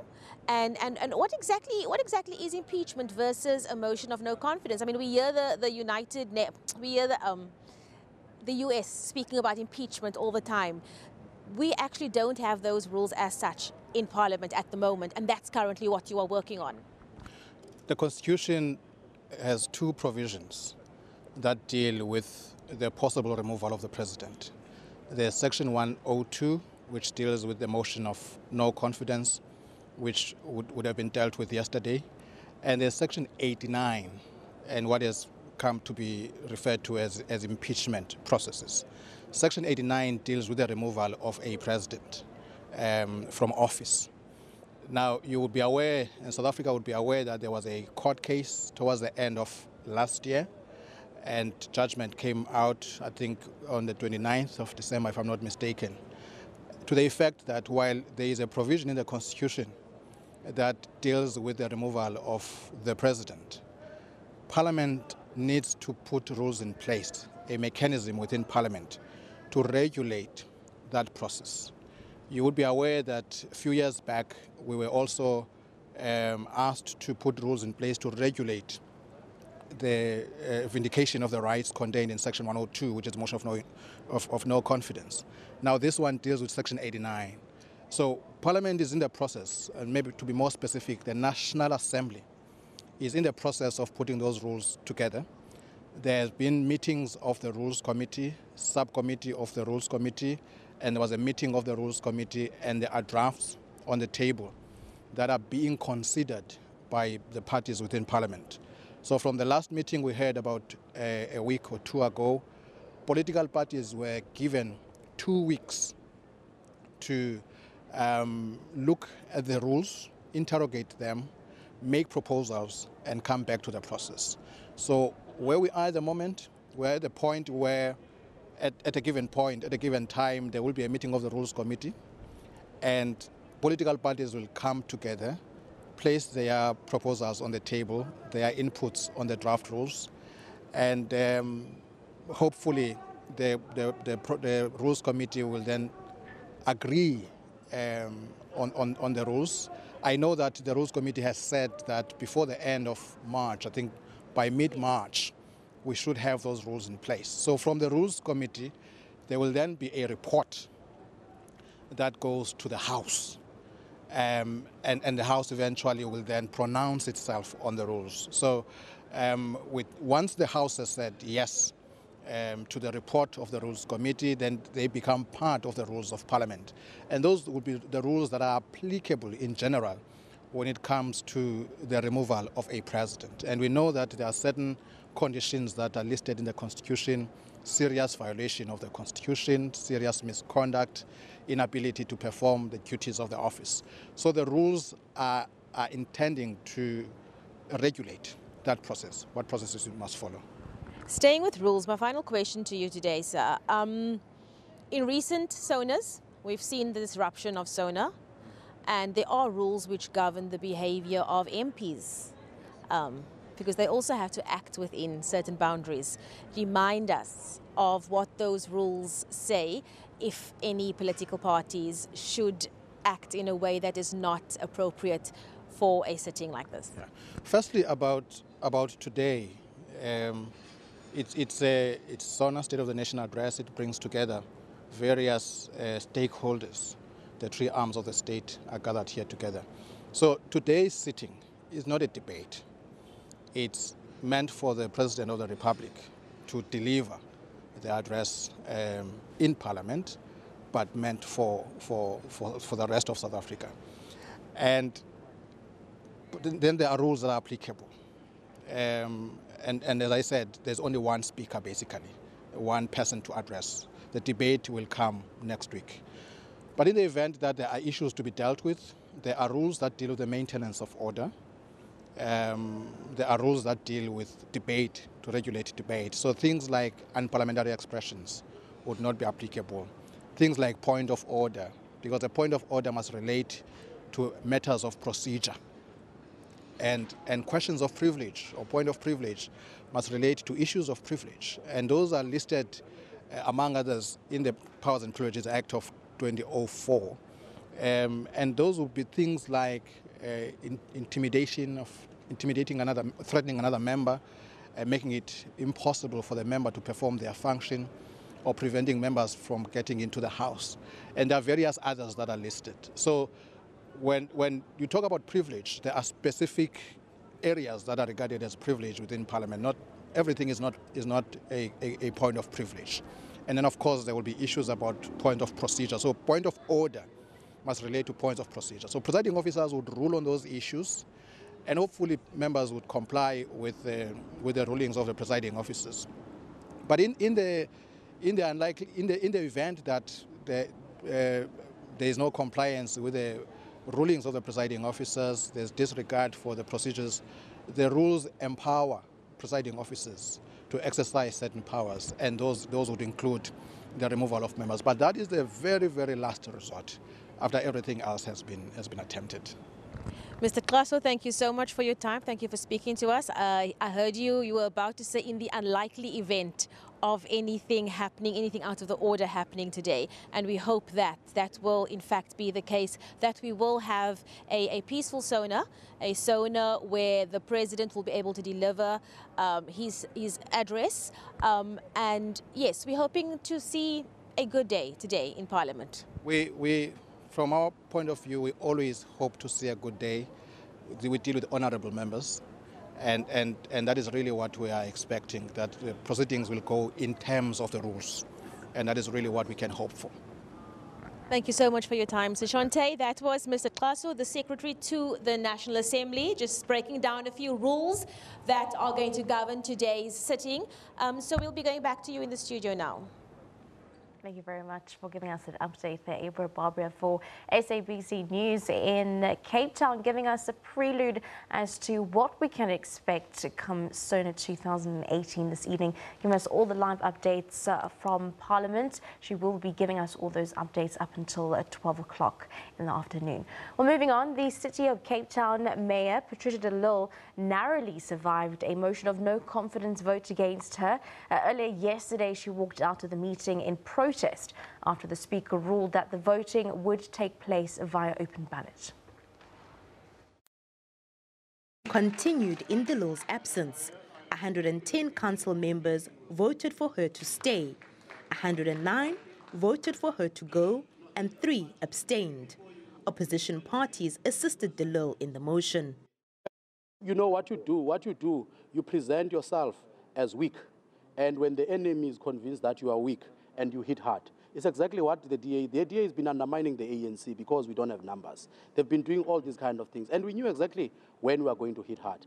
So the relationship between de Lille and the DA is irreparable. DA members supportive of de Lille say they fear nothing. I'm not scared. And in fact, I know if they were to do something to me, they would either fire me or demote me, whatever that could have happened here today. Actually, the whole MECO member had to be dissolved. So there is nothing new that would happen to me for standing for what I believe. The lifeline for the embattled mayor.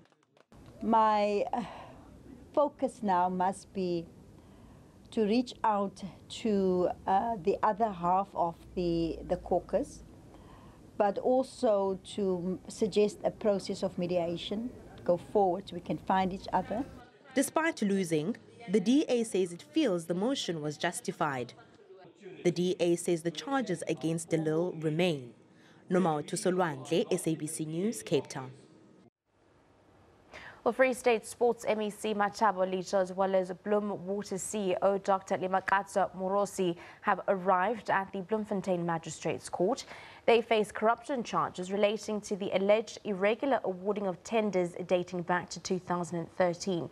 At the time of the alleged offences, Lito, one of the front runners to replace Premier Ace Magashule as a Free State ANC chairperson, was still the executive mayor of the Machabeng municipality in Valco.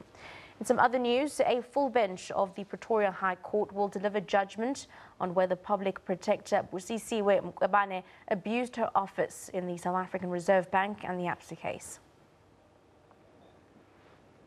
The Reserve Bank wants the High Court to grant a declaratory order against the Public Protector, stating that she abused her office. The bank argues that Mqabane's report relies on analysis of financial assistance given to Bancorp by an economist who was appointed after the report was published. The bank also wants the High Court to find whether Mqabane colluded with former President Jacob Zuma in doing so. In 2017, the South African Reserve Bank filed a replying affidavit to challenge the Public Protector's findings over an apartheid-era bailout of a bank bought by ABSA. Mqabane insisted that ABSA benefited from the bailout of Bancorp in the 1980s and that the 2002 expert panel, led by Judge Dennis Davis, simply got it wrong. Well, the Hawks have issued a warning to the security company working for Ajay Gupta, who's been declared a fugitive. Hawks spokesperson Hangwanwit Laudzi says that the Gupta's personal protection company knows of its whereabouts. They should come forward with any information if they do, or they too could be criminally charged. A warrant of arrest was issued for Gupta by the Hawks. He's one of several people wanted in connection with his alleged involvement in Freda's Estina dairy farm corruption. The Hawks have denied reports that Ajay Gupta has already skipped the country, saying a manhunt is still on.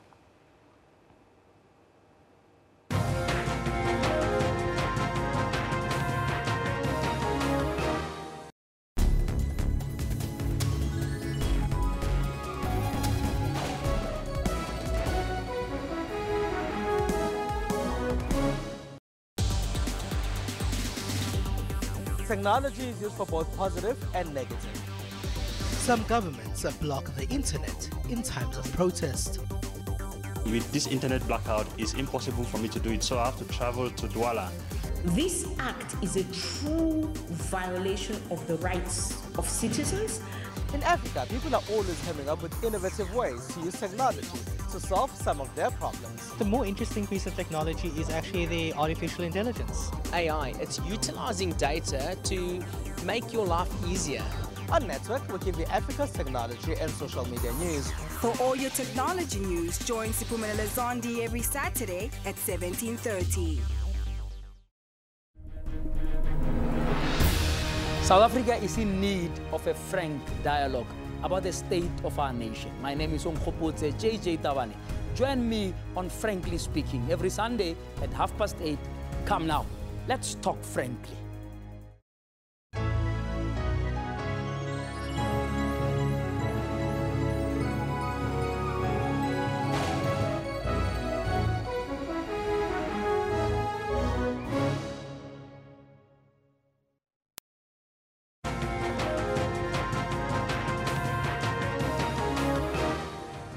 Welcome back to SABC Newsroom. Let's have a look at some social media for the day. We're asking you in our question, what do you expect from President Cyril Ramaphosa's first State of the Nation address?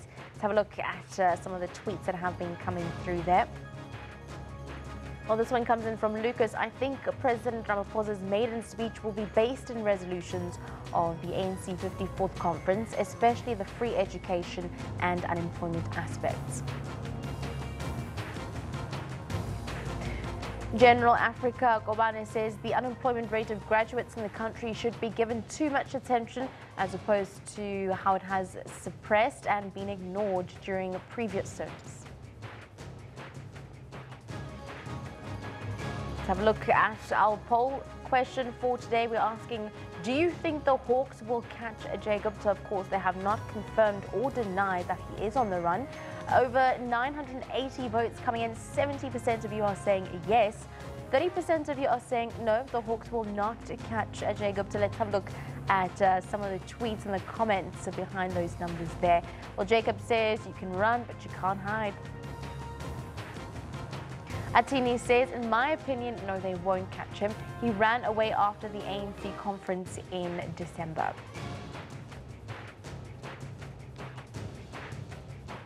Let's have a look at our picture of the day. This one comes in from Jonathan.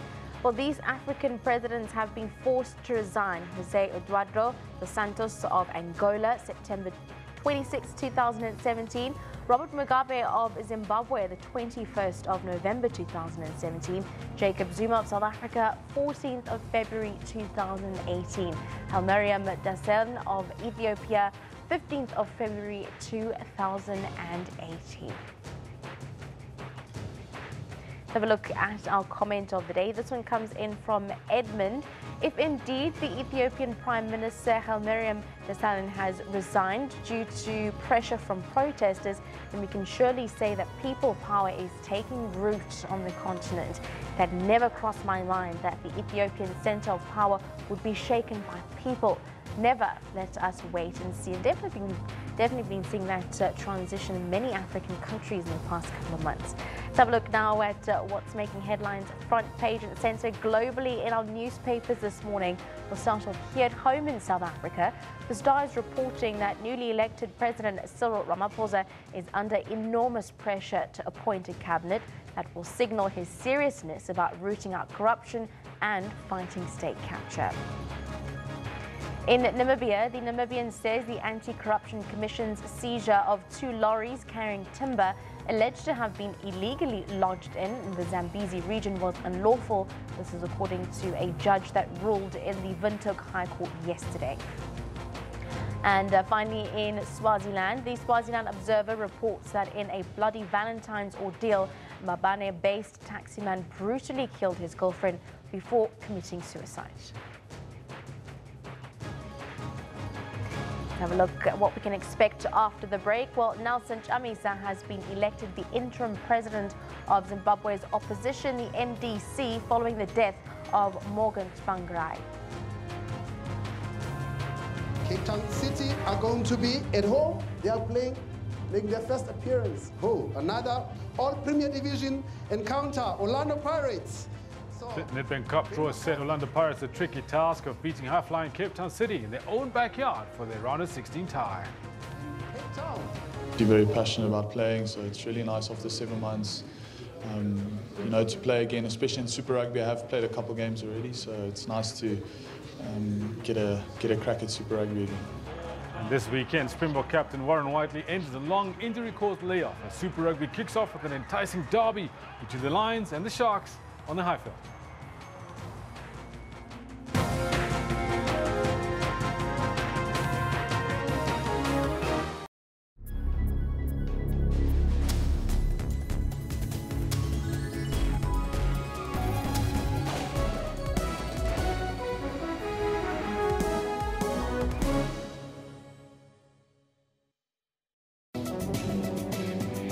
A warm welcome to one of your favorite weekly review analysis programs, Media Monitor. So let's look at the race itself. It's just becoming a personality contest where people just want somebody to guard their own vested interest. And I feel that the country is at a point now where we need some sort of change. It is ANC policy that they will have to implement. We fairly know the direction the ANC wants to take. As a leader, you have to implement. So what was it like on the ground in Kenya? Well, the country is divided. The country is very divided. I think within the country, for me, the one person that I criticize severely, and I'm not very happy with his approach, is Raila Odinga, with him pulling out. Stay tuned to Media Monitor and catch on analysts unpacking top stories every Sunday from 9 a.m.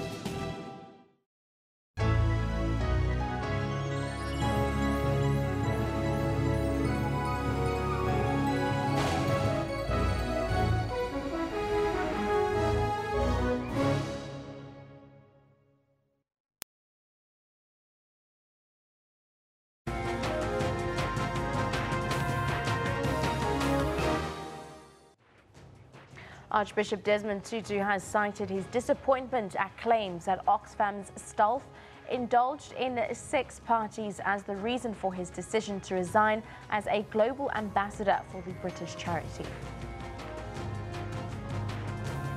President Cyril Ramaphosa has conveyed his condolences to the government and the people of Zimbabwe on the passing of MDC leader Morgan Tsvangirai. Ethiopia's Prime Minister Hailemariam Desalegn has submitted his resignation as both Premier and Chairperson of the ruling coalition, the Ethiopian People's Revolutionary Democratic Front. A day after 17 people were killed in a school shooting, U.S. Democrats have criticized President Trump and the Republican Speaker of the House, Paul Ryan, for refusing to discuss gun legislation. Your lead story this half hour, Archbishop Desmond Tutu has cited his disappointment at claims that Oxfam's staff indulged in sex parties as the reason for his decision to resign as a global ambassador for the British charity. The 86-year-old Nobel Peace Laureate pulled out of a public life in 2010 due to his advancing years, but had continued to represent Oxfam even in retirement. Tutu's decision to resign means a total of 4 of the charity's 15 celebrity ambassadors have now severed links with Oxfam. Meanwhile, Oxfam has unveiled an action plan to tackle sexual misconduct following the prostitution scandal. The organization says it will create a commission which will operate at arm's length from Oxfam and be given access to the charity's records and interview staff in a bid to stamp out abuse. In news from the African continent, Nelson Chamisa has been elected the interim president of Zimbabwe's opposition, the MDC, following the death of Morgan Tsvangirai. Chamisa was elected by an emergency meeting of the party's National Executive Council in Harare to lead the party for 6 months. MDC supporters mourn the passing of the only leader they have known since the founding of the party in 1999. And the Central Executive Committee has to grapple with the difficult task of nominating an interim leader. We are very much saddened that we've lost our very crucial soldier at a very important and crucial moment. We are just 4 months away from an election and we've lost a commander. But what I can tell you is that we do not have a crisis of the generals on the field, of those who are going to be lieutenants to make sure that we win the battle and the war against the incumbent. And we win this election. And our only gift to President Richard Morgan Tsvangirai is our total victory at the election. But other party seniors, Thokozani Kupe and Edward Muzuri, who tussled with Chamisa over the acting leadership in the past weeks, were absent. The MDCT says even if the government doesn't recognize him, Tsvangirai was a hero. But all President Emmerson Mnangagwa has said so far is that the government will assist with the funeral. Meanwhile, tributes are pouring in. He really tried his best to represent the interests of the members of the MDC and to try and advance a particular agenda in terms of what they thought was necessary in the terms of the transformation of Zimbabwe. So it's a serious loss from that point of view, and I'm quite certain that it is necessary also for us to convey our own condolences. T says that Tsvangirai's wish was to be laid to rest in his home village of Buhera, and the party will work with the family to fulfill that wish. The party has suspended all activities until the funeral. Ntakwana Ngatani, SABC News. Ethiopia's Prime Minister Hailemariam Desalegn has submitted his resignation as both Premier and Chairperson of the ruling coalition, the Ethiopian People's Revolutionary Democratic Front.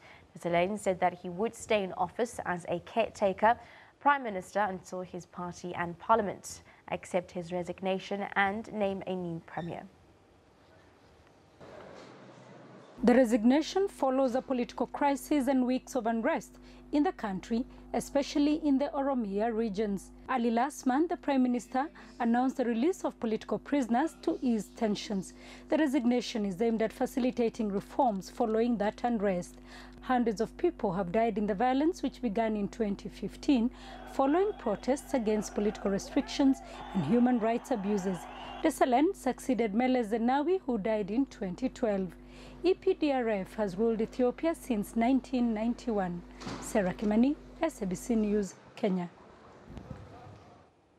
Well, SADC Executive Secretary Dr. Stegomena Lawrence Tax has commended former President Jacob Zuma for respecting and upholding the Constitution of the Republic of South Africa. Well, SADC has congratulated President Cyril Ramaphosa for his election as 5th President of the Republic of South Africa. The regional bloc says Zuma's decision to resign and accepting the decision of the ANC's National Executive Committee shows statesmanship. South Africa is the SADC chair since August, and President Cyril Ramaphosa assumes that position with his election. SADC says Zuma's decision has allowed for a peaceful and democratic transfer of political authority. Dr. Tax hailed Zuma's role as chairperson of the Organ on Politics, Defence and Security Corporation, where he, among others, guided and supported the political and reform processes in the Kingdom of Lesotho and the Democratic Republic of Congo. Some international news now. In the United States, a teenager has appeared in a Florida court for a gun massacre that left 17 high school students dead. 2 people are still in hospital, while 6 others are said to be well on their way to a full recovery. 19-year-old Nicholas Cruz went on a shooting rampage at his former high school. Cruz, who's been linked to a white supremacist group, has been described as a troubled teenager. He was expelled from school for disciplinary reasons and was known to be fixated on firearms. The massacre has meanwhile been described as the country's worst since the horror at Sandy Hook took place 6 years ago. Many mourners gathered for a candle-lit memorial. Well, local movie lovers are enthusiastically awaiting the release of Marvel Studios' latest superhero outing, Black Panther. The movie has an almost entirely black cast. Young African-American director Ryan Coogler has already won rave reviews for his stereotype-busting portrayal of Africa. Africans from across the continent are all in agreement that Black Panther restores African pride and culture. The movie is set in the fictional African country of Wakanda. While we continue to the build-up of SONA that will take place later tonight, let's find out how the mood currently is. The anxiety and the uncertainty is over. It's a new dawn. It's pregnant with hope, with expectation today. We are very relieved and we are happy that we can get on with the job.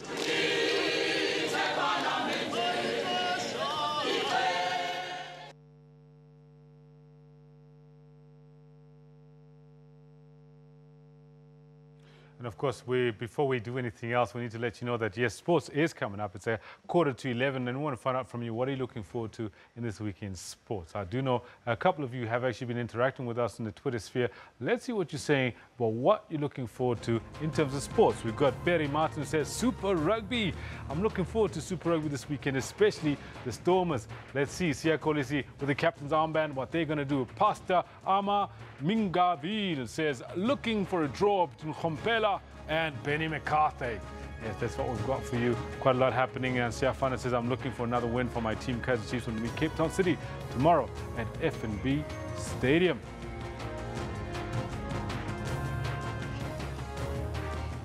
Take a short break. We'll be back. Stay close.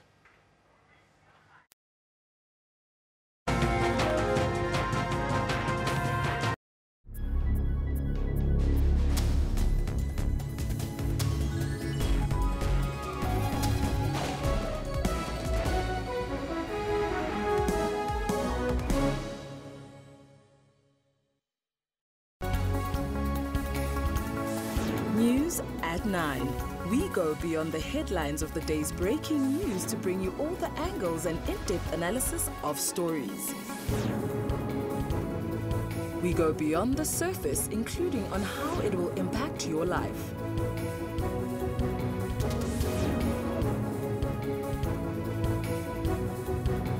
Join us every day at 9 to zoom in on the day's big stories.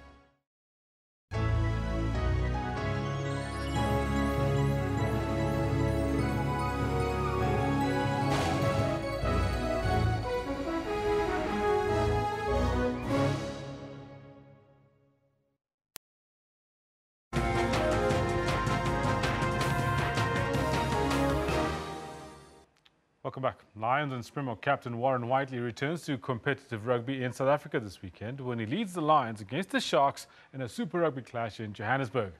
Whiteley last played in an official match in South Africa in the second test of the series against France on the 17th of June last year.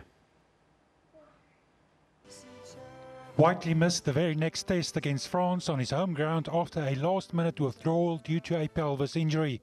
7 months later, he's raring to go, but he's not looking too far ahead, taking it one game at a time. It's similar to, riding a bike. If you haven't done it in a while, it's just you get back on the horse. So for me, it hasn't been easy being out of the game.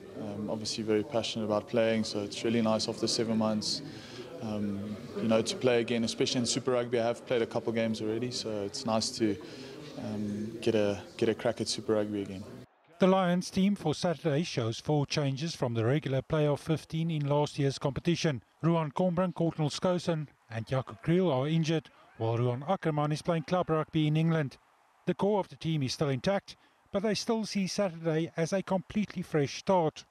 There's a lot of pressure, and it's something, difficult to train at times, and you really only get that training in once the competition starts. So the most important thing is minimizing your mistakes on the day, especially in the first couple of games within Super Rugby. So, keeping the basics, keeping it simple, that's what we're going to try and do this weekend.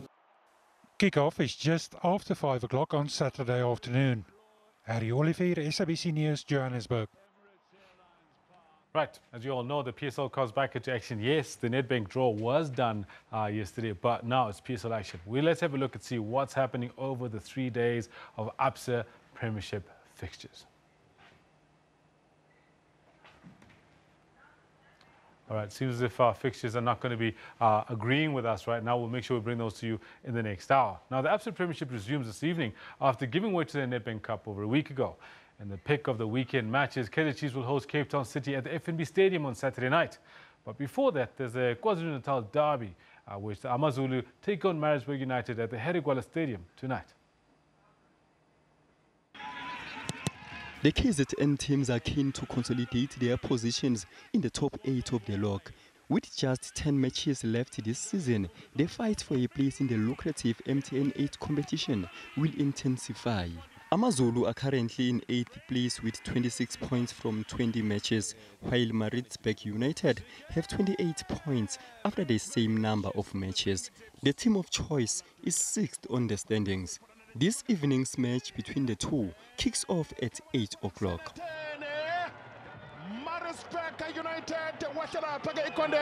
Another KZN team, Golden Arrows, will be at home against Bidvest Vet on Saturday afternoon. Abafana Bestende, who had a promising start to the season, are just 4 places from the bottom of the log. They badly need positive results to climb up the table. And the defending champions are not out of the woods yet, as they are just a point shy from the relegation zone. With just 10 matches to go, they will have to dig deep to move clear from the relegation zone. Also on Saturday afternoon, Chippa United will take on Baroka FC in Polokwane. Both teams are on 26 points after 20 matches, but a better goal difference puts the Bohumlois Chippa United 2 places above Baroka. The Hampahlele-based side is looking for a place in the top 8, as they are currently 9th on the standings. On Saturday evening, a mouth-watering encounter is on the cards as Amakhosi will welcome the citizens at the magnificent FNB Stadium. In the last 4 matches between the two sides, they played out to a draw only once, with Kaizer Chiefs winning one match and Cape Town City the other two. On the 13th of September, Amakhosi claimed a 2-0 away win in the first round of the 2017-2018 season.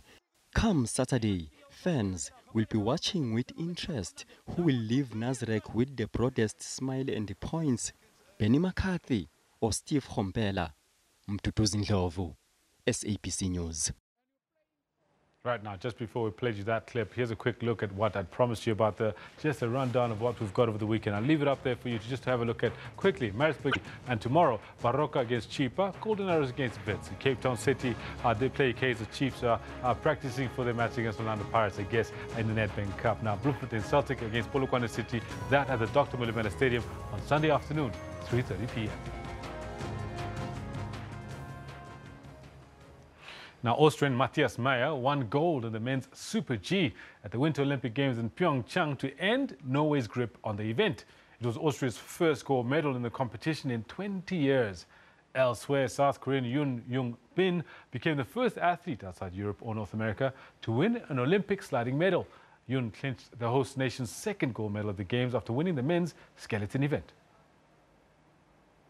And that's where we're going to leave it for now. We'll be back with a whole lot more for you a little later. This is Newsroom that you're watching. The time has just hit 6 minutes before 11. Stay close.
When life takes a different turn. If I didn't eat the speak, he was going to evict me.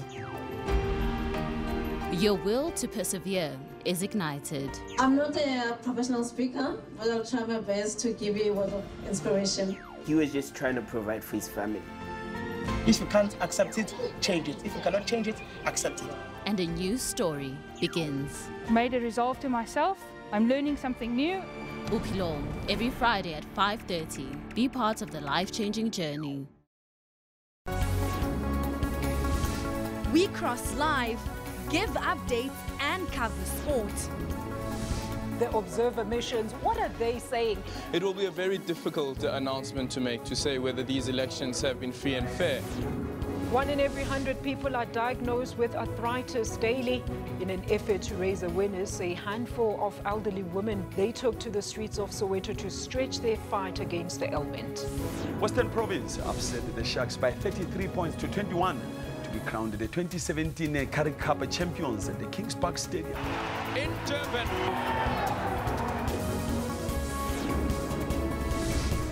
On time with weather every hour, all the time. For all news, stay tuned to AM News every Saturday and Sunday at 10:00 hours Central African Time.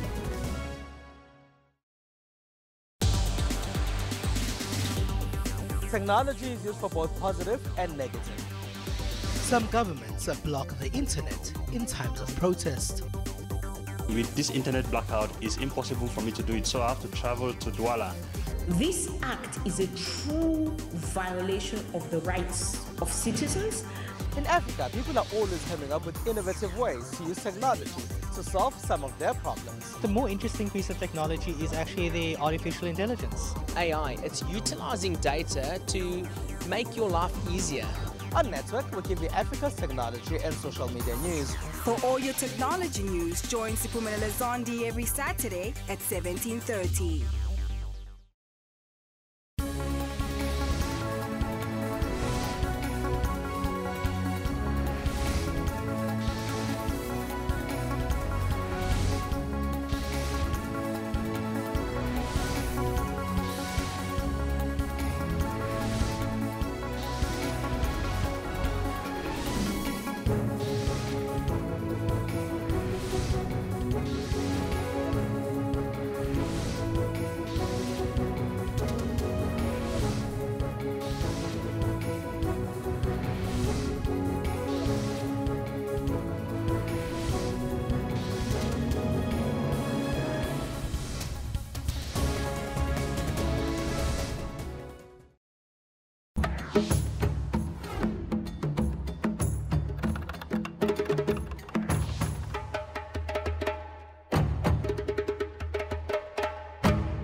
A full bench of the Pretoria High Court will deliver judgment on whether Public Protector Sisi Mkabane abused her office in the South African Reserve Bank Naps case. Cyril Ramaphosa is expected to outline his plan to fight corruption when he delivers the State of the Nation address in the National Assembly this evening. A day after 17 people were killed in a school shooting, U.S. Democrats have criticized President Trump and the Republican Speaker of the House, Paul Ryan, for refusing to discuss gun legislation. So those are the motivation factors. Certainly you want to end the series on a good note. You want to still have a lot of pride in your own performance as for the country. So yeah, there's lots to do. And Proteas opening batsman Hashim Amla insists that South Africa, who are trailing 1-4 against India in their 6th match ODI series, intend to fight until the end against them in Centurion this afternoon.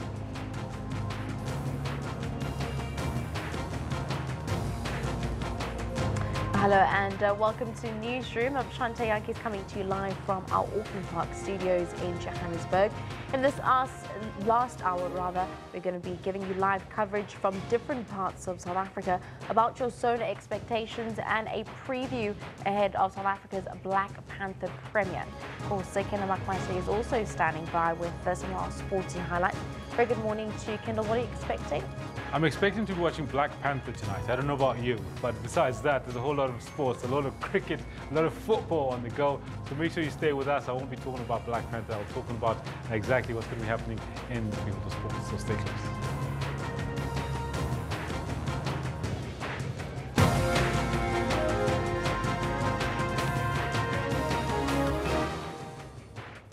Your top story this hour, President Cyril Ramaphosa is expected to outline his plan to fight corruption when he delivers the State of the Nation address in the National Assembly this evening. Parliamentary preparations are well underway. Well, for the first time in almost a decade, someone other than former President Jacob Zuma will walk on the red carpet to the doors of Parliament to deliver the address. Let's listen in live. Thank you so much and best of luck, Mr. President. Thank you very much. Thank you. Thank you.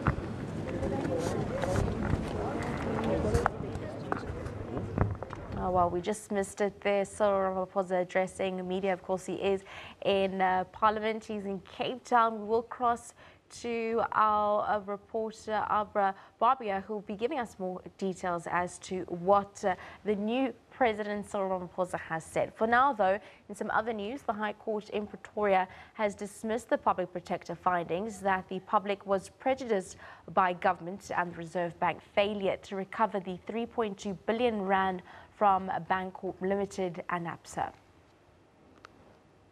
The court also sets aside the remedial action contained in the report, reading the full bench order that Justice Cynthia Pretorius also ordered the public protector to pay 85% of the Reserve Bank costs in her official capacity and 15% in her personal capacity.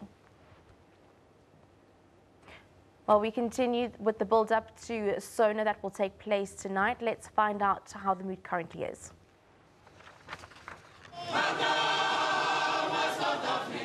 The anxiety and the uncertainty is over. It's a new dawn. It's pregnant with hope, with expectation today. We are very relieved and we are happy that we can get on with the job.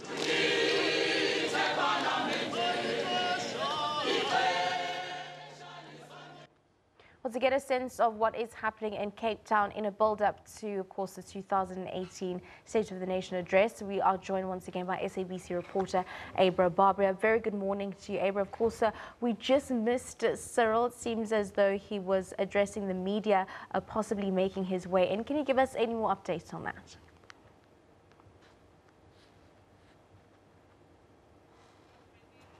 Unfortunately, Abra can't hear us. We apologize for that break in transmission. We'll try and get our reporter to hear what is essentially happening on the ground in Cape Town live.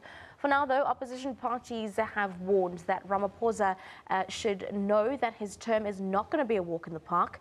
The EFF fired the first salvo yesterday, calling for Parliament to be dissolved before staging the walkout. I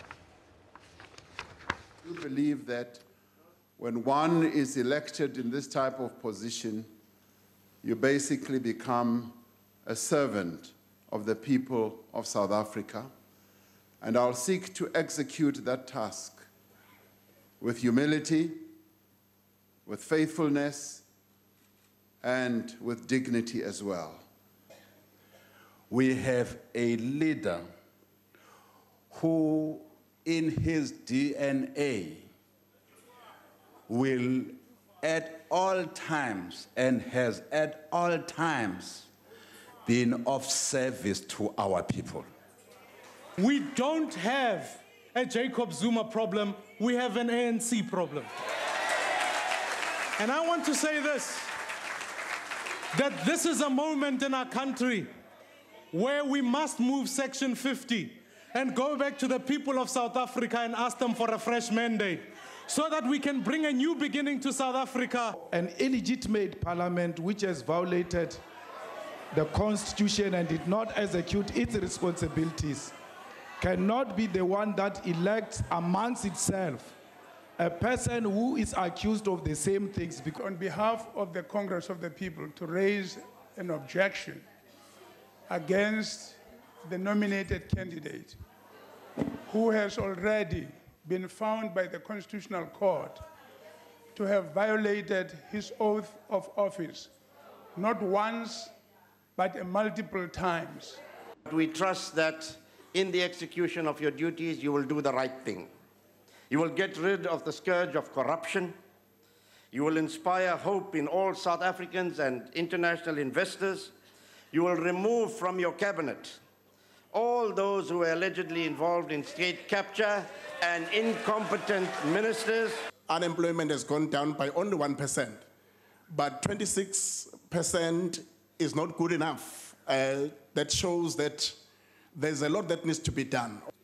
Your abrupt rise to the highest office in the land is the collective effort and relentless struggles by the people of South Africa from all walks of life.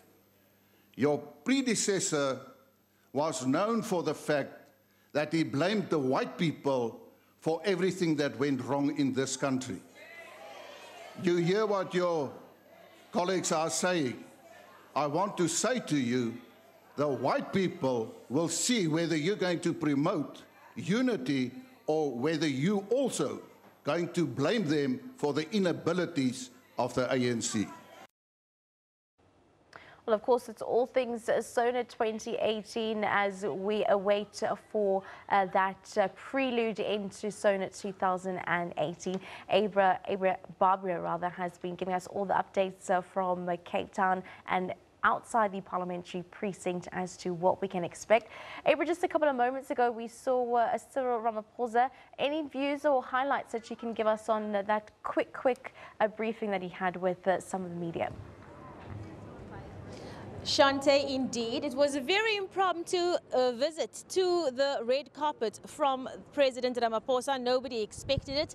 I mean, I was about to start my own interview, my own crossing with Mr. Papitau, who is the deputy chair of the NCOP. And of course, the president just came out of nowhere and we all essentially mobbed him, trying to see what we could get out of him. And he just said that he wasn't quite sure how he felt right now, how he felt about his State of the Nation address tonight. But he did say, when asked if today was a new day for South Africa, he did say that it was, in fact, a new era for South Africa. And after that interaction, I actually spoke to Mr. Tau, because I was saying to Mr. Tau that we've seen the new president out jogging, I think it was in PE a few weeks ago. He's in East London. He was out on the promenade here in Sea Point, and then last night he dropped it at the waterfront, and people seem to be amazed that the president was just walking among them. And you said to me that that's the kind of person he is. Is this an indication of a president who's going to come closer to the people of the country, sir? Of course, Abra. That's the nature of him. That's his character. He's a very open person. I don't want to use the word likable, but in actual fact, he's a kind of person who really wants to listen, who interacts with those who would ordinarily not even have an opportunity to be here in Parliament. He wouldn't mind to go and have dinner at a restaurant at the waterfront and so forth, and speak to ordinary people and hear them or listen to them, hear what their stories are, and contextualize that and bring it even within the context of what government would be doing to address the issues or the concerns that that person was raising at that particular point. That's the nature of the person. If you look at his history as a leader of the mine workers, so you can imagine what is it like to interact with that worker who comes from underground and presenting issues to him. So as a former General Secretary, I've learned to know him from that point. So he's a very calm person. Somebody clearly never got the memo about what's happening here, about all these interviews that are happening at the moment. Sir, you mentioned something. You said listening.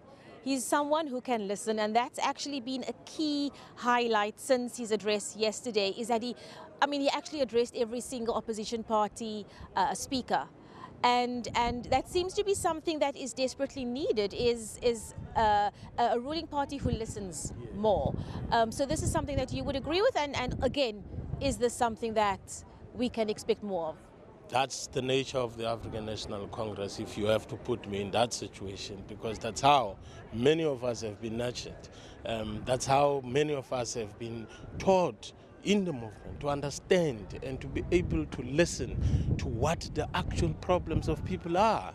It was by no coincidence that you had a program such as Door to Door, knocking at people's doors, knocking at those shacks, knocking at the informal settlements, listening to what people are saying. Yes, of course, we can see that something has been done, but it is important to hear whether if what has been done to our people, are they happy with that? Does that in actual fact translate into an instrument of bettering their lives? For instance, in the National Council of Provinces, it's by no coincidence that we have a flagship program referred to as Taking Parliament to the People.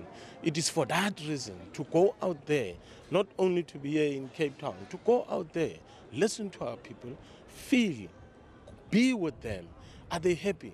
Does this translate into anything in their lives? Listen to young people, listen to women, listen to the unemployed, listen to the poor, listen to the grannies who are receiving pensions and so forth. Are they happy with what they are getting? Are they serviced properly by SASSA? Yes, SASSA is there. It is an instrument or a vehicle to give them what government had said, it will put bread on their table. But are they happy? We are picking some of these things of people's cards and all those sorts of things, that being defrauded and all that. Where did we learn it? We learned about that. We learned about that when we interacted with our people. You learn about that from the granny who says that, yes, I went to SASSA. I know that this is the amount that I'm supposed to receive, but when I go to the bank, I'm only left with 100 rands. I'm only left with 50 rands. And then we follow up, because it's the responsibility of Parliament insofar as oversight is concerned to check why did this happen. And these are some of the things that we have been able to bring to the attention of the executive and so forth, to say, hey, checkmate, this thing is happening and so forth. So listening has always been an instrument that has always guided the leadership of the African National Congress. From Madiba, from many, many presidents that we have had in the African National Congress, listening has always been a guiding principle. So what we see from President Cyril, it's a continuation of a tradition of that characterize us as public representatives, to be with our people, not to be aloof, or to create and be comfortable with the social distance that then exists as a result of us being public representatives and so forth. Before I let you go, on a personal note, how are you feeling today, sir? It's been a rough few days, lots of emotions for everybody, politicians, journalists, citizens, because at the end of the day, we are all citizens. So it's been a rough few days, it's been an emotional few days for everybody. How are you feeling as an ANC member, as a presiding officer in Parliament, and as a citizen of this country? I'm relieved. I don't have anxiety, I don't have anything, I'm just calm. Do you normally have anxiety? It does. I mean, it's human to be anxious sometimes of certain things and so forth. But calamity would then assist you to be able to focus and do the right thing. So one is quite excited, quite calm.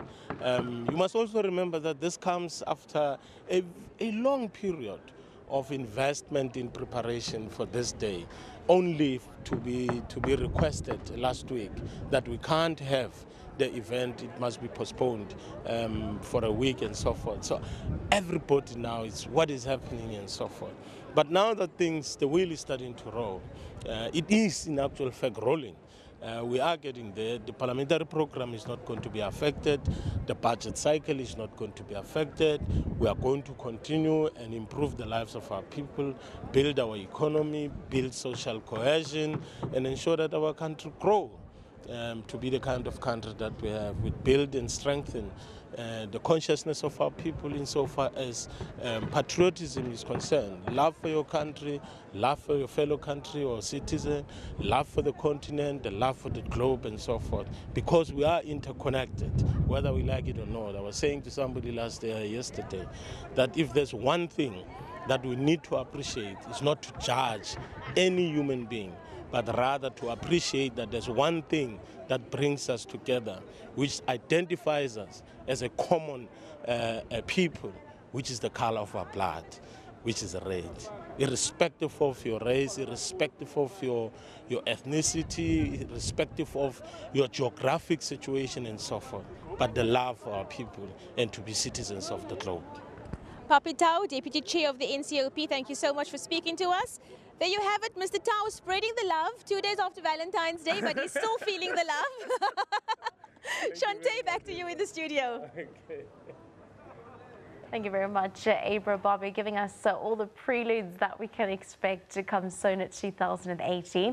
Well, continuing with the reaction on the ground and expectations of South Africans for that much-awaited speech that is set to take place tonight. We cross over to the Northern Cape and we hear what some of the sentiments there are. For the latest, we are joined by Reginald Witboy. A very good morning to you, Reginald. Essentially, what is the mood there in the Northern Cape and what are residents hoping to hear tonight? Hi, good morning to you, Shante. Yes, indeed, people are waiting for the newly elected President Cyril Ramaphosa to deliver the State of the Nation address tonight at 7 o'clock. Now, indigenous languages plays a vital role for many. And just recently we saw that the Nama language has been introduced for grade R pupils at Rimfasmark in the Northern Cape, which is a far-flung area here in the province. And ultimately, what custodians basically said there is that they want to see that the president touch on indigenous languages and actually take it forward and also include it and make it part of the 11 official languages of South Africa. But speaking to me now is one of the custodians, Milton Edberg. Good morning to you, Milton. Just tell us, do you think that indigenous languages are taking its rightful place in South Africa? Thank you very much. I will take this opportunity to share my view to the new president, Cyril Ramaphosa, that he in his cabinet must take seriously for this language, this sign language, because we spoke we have a number of language between in the big sub umbrella, like inside the umbrella is Nama language, the Ngu, the Kru and the Kwe. And this language we spoke at our homes and we learn it from our kids and they grow up with this language. But it means the cabinet must take seriously for this language, that it must be part also in the 11 language. And then also you are talking about the fact that indigenous languages should be taken seriously. Where do you want to see it in the future? I want to see in the future that these two languages must be in writing, that the kids must start to learn it at school, also in school.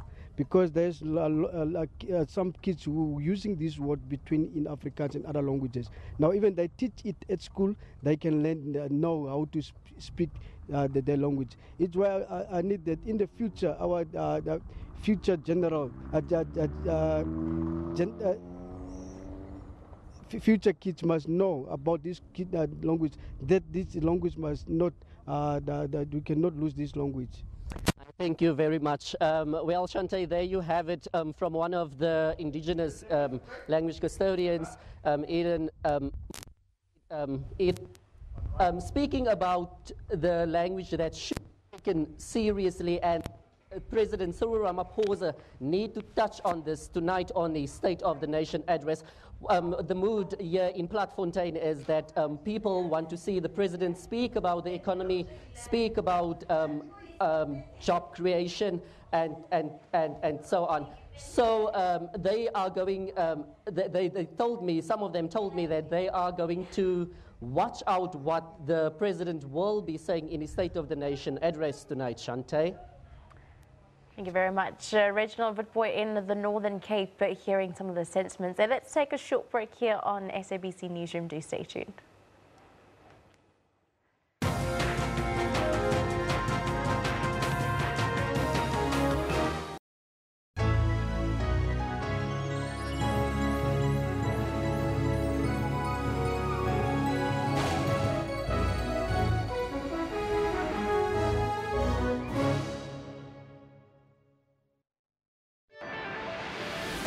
Violence against women, it also talks to such behavior where teachers, instead of educating kids and give them dignity, they strip them of their dignity. The First Lady. The First Lady, her action, it's just unacceptable. I must say that it cannot be condoned. If I had it my way, I would say we had to act and make sure that he goes to jail. The scourge is not ceasing. The angry people, the intolerant, it's so huge. So then the scourge finds itself within that particular environment. You cannot say that it's a standalone. It's influenced by social ills, economic challenges. Join me in Port Sedu live every Monday to Thursday at 17:30. South Africa is in need of a frank dialogue about the state of our nation. My name is Omkhopotse JJ Tabane. Join me on Frankly Speaking every Sunday at 8:30. Come now, let's talk frankly.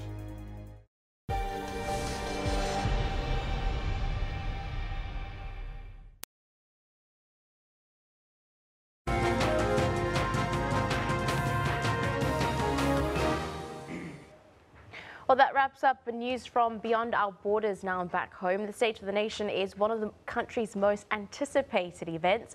The red carpet sets the tone and gets people hyped up for the president's speech. Social media goes crazy with quirky memes and positive comments. And to look forward to this year's fashion, we are joined in studio by renowned South African fashion designer Johan Katsia.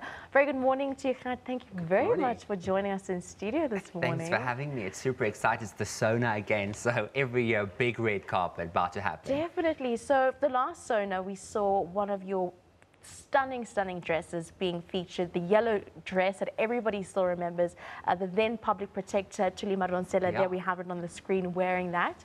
What are we expecting with regards to trends and colors this year? So this dress immediately shut the internet down, and they dubbed it the victory dress for some reason. So that has become this dress's name, and since then a couple of museums, or a museum, has asked if they could keep the dress. So the dress is currently in storage there because it was such an iconic South African dress, which is a massive honor for me.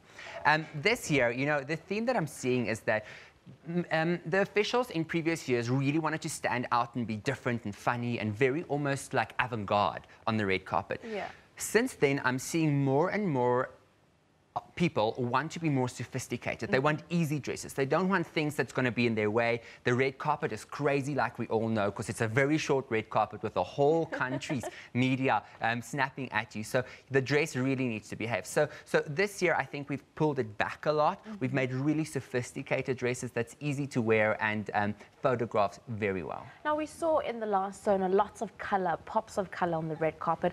Are we seeing the same trend this year, or is it going to be more neutral? You know, it depends on different people. I think we are Africans and South Africans, and we love color because our climate just leans itself towards that. So, of course, I can expect lots of colors. We are all just so in love with the Valentine's Day theme, so I think there's going to be lots of reds, there's going to be lots of also earthy tones. So it really depends what suits you, and of course, all the beautiful African prints that we see every year rocking on that red carpet. But having said that, again, guys, when we are judging these people on Twitter tonight, remember, they are not celebrities. They're running the country, and they just happen to dress up one day of the year and go on a red carpet, so judge them kindly. Oh, I don't know about that with Twitter.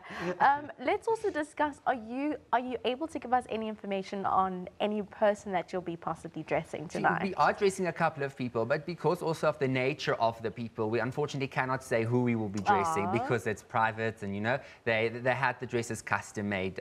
So I can't, but tomorrow or later on Twitter, once it's revealed, then I can tell you who we dressed. But we did dress a couple of people, and it was really interesting this year, having seen the difference from other years and how sophisticated the taste level has actually become in years going. Now, we've seen it in the past couple of years, not only Sona events, but other government events. There are a couple of prominent people that we always try and look out for. Of course, the couple there, the gigabytes, as they are known on social media.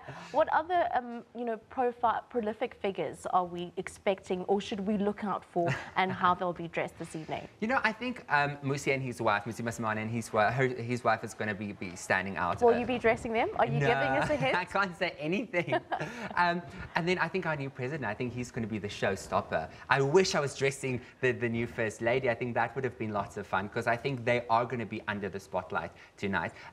But the Kikabas always comes there and they shut the red carpet down because they dress so well. And I think people are always looking forward to them, and they are the media darlings, and especially Norma, and people always look forward to see what she's going to be wearing. Well, Khat, you said something that stood out, and you said we should remember that they're not necessarily celebrities, but they are public figures that are, running the country. What are the fashion do's and don'ts for someone who may possibly want to change their outfit for today? You know, I would say reel it all the way back. There is enough drama happening in the country at the moment. We don't need extra gowns with extra feathers and extra volume. Keep things slim, keep it together, keep it fashionable and chic.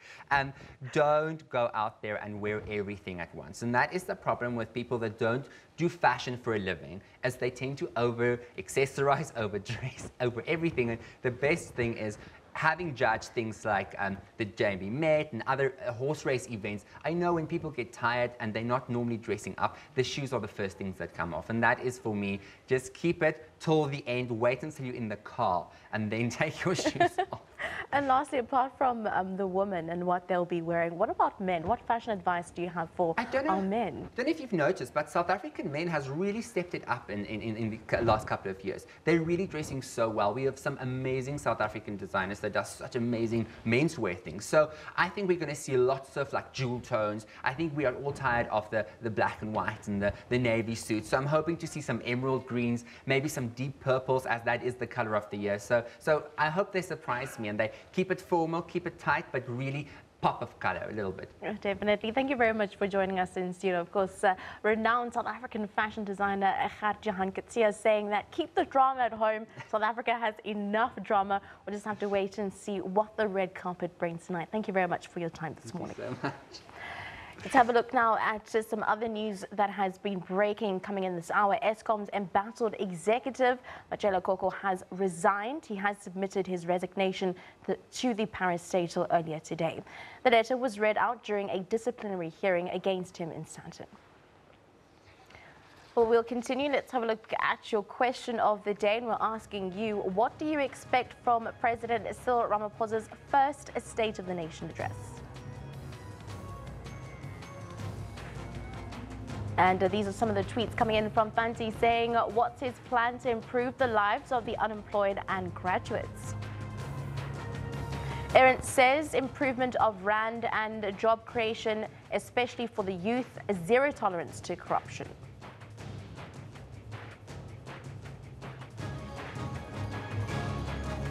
And our poll that we're asking today is, do you think that the Hawks will catch a J Gupta? 69% of you are saying yes, 31% of you are saying no, with just over 1,000 votes coming in.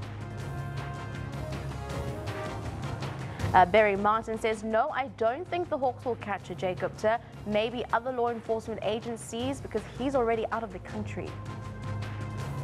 Wellington says these guys are masterminds. They travelled under the group from Johannesburg to Lesotho.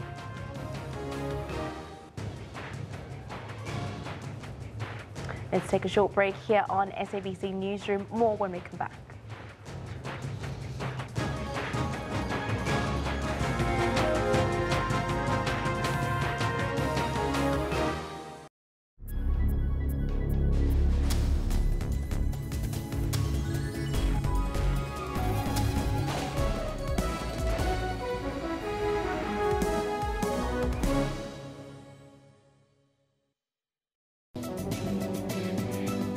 Welcome to Media Monitor, the show that analyzes the big news stories that made headlines. We bring you robust discussions on stories that made headlines in the week, where we interact with media analysts to unpack these top stories. Join me every Sunday morning from 9 to 10 Central African Time as I bring you riveting news and analysis. Stay tuned to Media Monitor every Sunday from 9 a.m.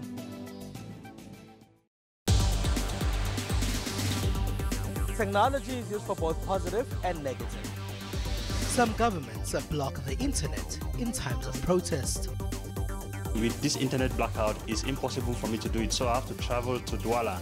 This act is a true violation of the rights of citizens. In Africa, people are always coming up with innovative ways to use technology to solve some of their problems. The more interesting piece of technology is actually the artificial intelligence. AI, it's utilizing data to make your life easier. On Network, we give you Africa's technology and social media news. For all your technology news, join Siphumelele Zondi every Saturday at 17:30.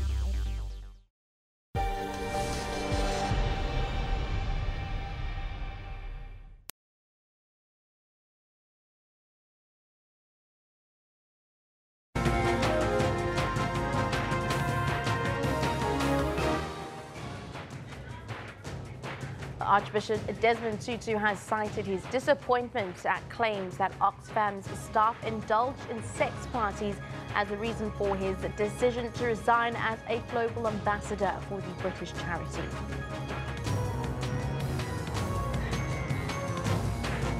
President Cyril Ramaphosa has conveyed his condolences to the government and the people of Zimbabwe on the passing of MDC leader Morgan Tsvangirai. Ethiopia's Prime Minister Hailemariam Desalegn has submitted his resignation as both Premier and Chairperson of the ruling coalition, the Ethiopian People's Revolutionary Democratic Front. A day after 17 people were killed in a school shooting, U.S. Democrats have criticized President Trump and the Republican Speaker of the House, Paul Ryan, for refusing to discuss gun legislation. And just a reminder of your breaking news this half hour. Eskom's embattled executive, Majele Koko, has resigned. He submitted his resignation to the parastatal earlier today. The letter was read out during a disciplinary hearing against him in Sandton. And of course, so one of the main stories of the day is also the state of the nation. And to talk more about Ramaphosa's first SONA, we are now joined by a political analyst, of course, Dr. Somkeni Fikeni. A very good morning to you. Thank you very much for joining us this morning. Firstly, Doctor, before we get into the business of the day talking about SONA, your initial reaction of the resignation from Majele Koko this morning? Well, I do think that it was a matter of time, because once the new board and the tone of the government is that all those people who have been implicated in some form in irregularities within Eskom would have to go. He had very little options but to go, because if he had not done that, not only would he face the internal disciplinary processes, he would also simply face a situation where his employers, the board and the shareholder, would make his life unbearable as he go to face some of these charges of corruption. Indeed. Let's talk the business of the day. SONA, of course, newly elected or new president, Cyril Ramaphosa, is set to address the nation this evening in the State of the Nation address. Essentially discuss what we can expect out of that SONA. Is it going to be a SONA that is going to reflect some of the policies under former President Jacob Zuma's administration, or are we going to be seeing new sentiments that are going to be shown under the new leadership coming forward tonight? Well, I do think that in the first instance, we can expect that the ANC policy decisions may be finding some expression in this particular State of the Nation address. And secondly, his campaign platform before the Nasrec conference of the ANC has been the one of focusing on fighting against corruption, growing the economy through investments, and also the one of social cohesion and national unity, especially on a year of Nelson Mandela, for a person who was anointed by Nelson Mandela. So those we would expect to come out, and more specifically, issues of the state-owned companies being fixed, government capacity to deliver on its services, and having the right team. That, I think, is going to feature prominently. Now, Somadoda, do you think that the EFF are going to be disrupting SONA proceedings like they have done in the past couple of years? I doubt, really, because after the sharp reaction yesterday in the social media and from a wide variety of people who felt that they had no sense of occasion, they ought to have been gracious, even if vigilant, they are less likely to try again to disrupt. And we might just be seeing the beginning of a new season where the spectacle we had seen in the political tragicomedy of Parliament may now begin to go down, where we hear more of ideas rather than the political theatre. Naturally, under a new leadership, are we now looking at an imminent cabinet reshuffle in the next couple of weeks or so, and possible individuals that you could think that Cyril Ramaphosa would include in his cabinet?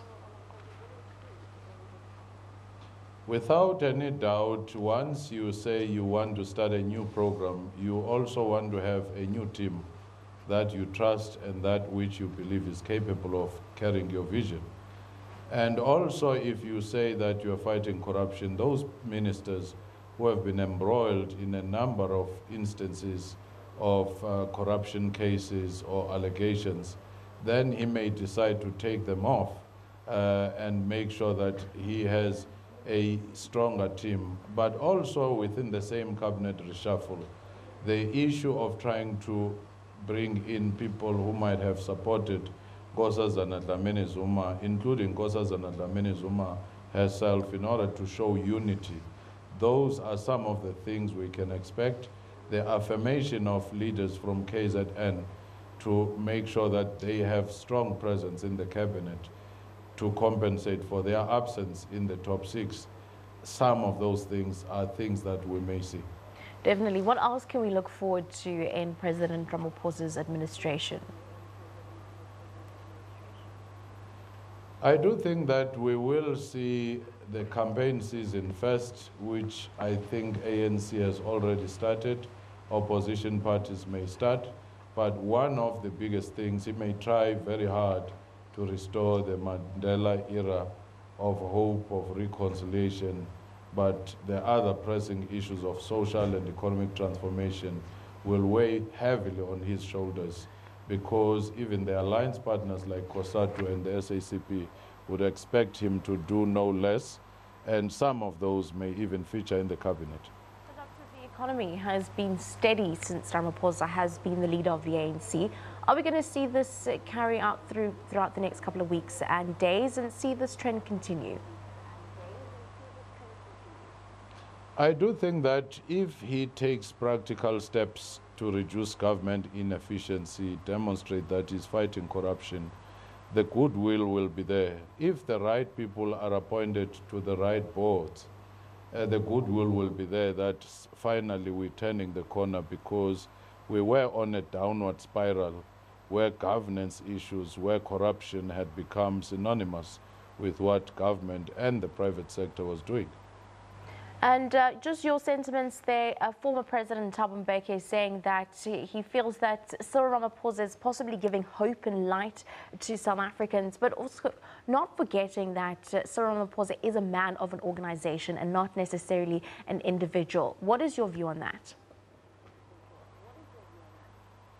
Indeed, I think we ought to be realistic that the era of a messianic leader like Nelson Mandela is gone. And the challenges are deeper, some of them historical and structural, and some due to poor policy choices. Therefore, Cyril Ramaphosa would have to set the tone, but every role player, corporate sector, business sector, trade unions, and all formations in the civil society, the government, will have to put their shoulder on the wagon. Thank you very much. That was political analyst Dr. Somadede Fakeni, as we have a look at the prelude into SONA 2018 and what we can expect today. Of course, still with your breaking news coming in, we do know that Eskom, as Matshela Koko, has in fact handed in his resignation earlier to the parastatal. Well, that wraps up some of our coverage of some news and breaking news this morning. Let's continue now and go back to what is happening on the cinema. We do know Black Panther, of course, is making its release. It is a local movie here back home, and local movie lovers are enthusiastically awaiting the release of that latest superhero outing, Black Panther. The movie has almost entirely a black cast featuring a lot of South African actors. Africans from across the continent are all in agreement that Black Panther restores African pride and culture. The movie is set in the fictional African country of Wakanda.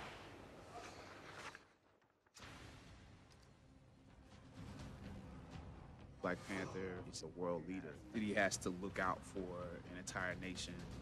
Soon, there will only be the conquered and the conquerors. Security of the kingdom. Wakanda forever! Armed forces as a whole. Okoye and tradition, while my character, Nakia, you get to decide what kind of king you are going to be. I got into a disagreement. Made a bit of a mess. The Dora have a way of fighting that was supposed to be inspired by the Dora work together. Killmonger. Step into the spotlight. Film. It's raw. Step into the spotlight. Don't freeze. I never freeze.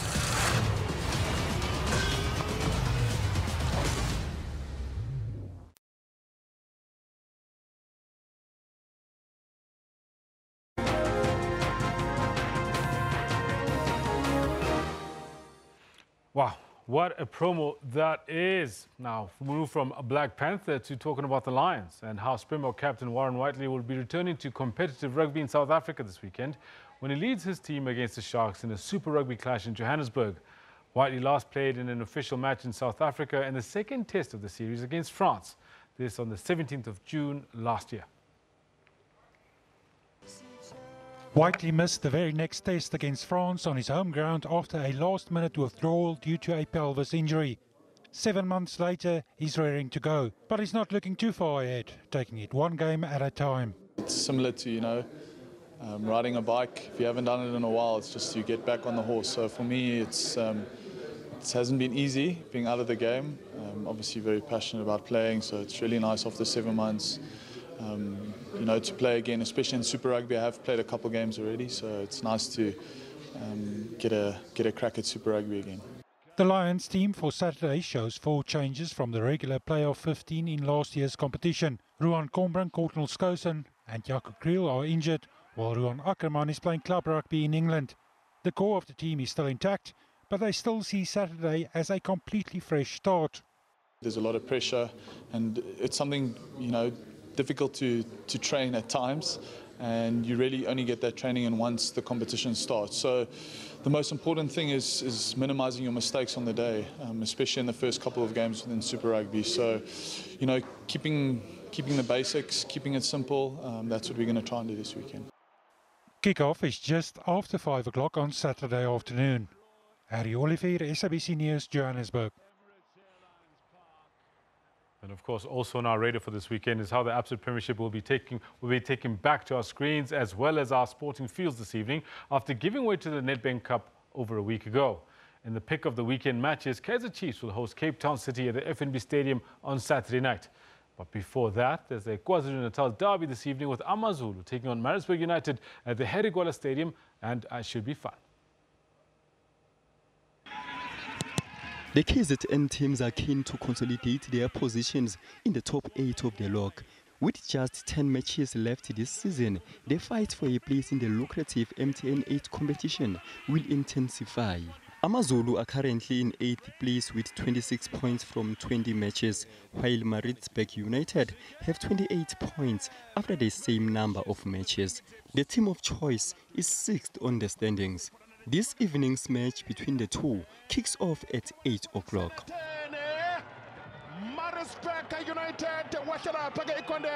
Another KZN team, Golden Arrows, will be at home against Bidvest Vet on Saturday afternoon. Abafana Bestende, who had a promising start to the season, are just 4 places from the bottom of the log. They badly need positive results to climb up the table.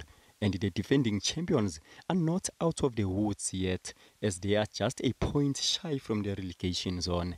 With just 10 matches to go, they will have to dig deep to move clear from the relegation zone. Also on Saturday afternoon, Chippa United will take on Baroka FC in Polokwane. Both teams are on 26 points after 20 matches, but a better goal difference puts the Bohumlois Chippa United 2 places above Baroka. The Hampahlele-based side is looking for a place in the top 8, as they are currently 9th on the standings.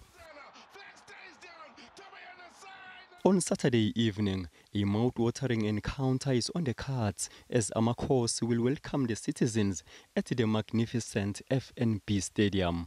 In the last 4 matches between the two sides, they played out to a draw only once, with Kaizer Chiefs winning 1 match and Cape Town City the other 2. On the 13th of September, Amakhosi claimed a 2-0 away win in the first round of the 2017-2018 season. Come Saturday, fans will be watching with interest who will leave Nasrec with the broadest smile and the points, Benny McCarthy or Steve Hompela. Mtutuzi Ndlovu, SABC News. Now, Austrian Matthias Meyer won gold in the men's Super G at the Winter Olympic Games in Pyeongchang to end Norway's grip on the event. It was Austria's first gold medal in the competition in 20 years. Elsewhere, South Korean Yoon Sung-bin became the first athlete outside Europe or North America to win an Olympic sliding medal. Yoon clinched the host nation's 2nd gold medal at the Games after winning the men's skeleton event. Crowd favourite Yoon raced in an Ironman-style helmet and suit as thousands flocked to watch him compete. The most consistent performer throughout the event, Yoon bagged the gold, with Nikita Trekubov, an Olympic athlete from Russia, in second place, and Briton Dom Parsons in third. I would like to say it's not my effort alone that got me this medal. I would like to thank all my team for helping me, for encouraging me, and it's still unbelievable. Switzerland's Dario Colonia, meanwhile, won his third consecutive gold in the men's 15-kilometre cross-country skiing event. Colonia won the challenging race in 33 minutes, 43.9 seconds. Norway's Simon Hegstad Kruger finished just more than 18 seconds adrift in second place, with Denis Spitsov, an Olympic athlete from Russia, in bronze medal position. That is a stunning time, going under 34 minutes for this. There was, however, no second gold for American Michaela Schifrin. The defending champion finished fourth in the ladies' slalom after being sick at the top of the course. The competition was won by Sweden's Frida Hansdotter in 1 minute 38.63 seconds. Switzerland's Wendy Holdener finished second and Austrian Katharina Gallhuber third. And how about the delight from her? Earlier, Italy's Michela Moioli clinched gold at the end of a dramatic snowboard cross final. The Italian was the favourite for the event, but just managed to edge out 16-year-old Julia Pereira de Sousa Mabelo of France. Sochi gold medalist Eva Samkova bagged the bronze. The gold medalist, Moioli from Italy, a form rider going into this race, takes gold for Italy. Liesl Zankel, SABC News. And now just a little something for the tennis fans before we let you go. Roger Federer is one win away from becoming the oldest world #1 in ATP Tour history after he beat Philip Kohlschreiber 7-6, 7-5 in the last 16 of the Rotterdam Open. Now, the 36-year-old needs to reach the semi-finals to overtake Rafael Nadal at the top of the rankings and reclaim the world #1 ranking for the first time since November 2012. Now, Kohlschreiber pushed Federer all the way to a first-set tiebreak. His resistance was finally breached in the 11th game as 20 times Grand Slam winner Federer overpowered his opponent and went on to comfortably serve out the set. Federer would surpass American Andre Agassi as the oldest world #1 if he wins his next match in Rotterdam tonight. He will also set another record of the longest gap, 5 years and 106 days between periods as #1. He already holds the record for most weeks spent as #1, having topped the rankings for a combined whopping 302 weeks. And that's it. We're done for the weekend. I just want to check with you. Tonight, Black Panther or not? I'm going dressed as T'Challa. Oh, okay. Well, no, some of us will be resting because we're working tomorrow. We work 7 days a week as hard workers. Yeah, with that being said, thank you very much for joining us. That is a wrap-up of Newsroom. We'll see you again on Monday between 9 and 12 p.m. I'm Shanti Yankis. Kendall Makamate. Till next week. Bye-bye. Good lady.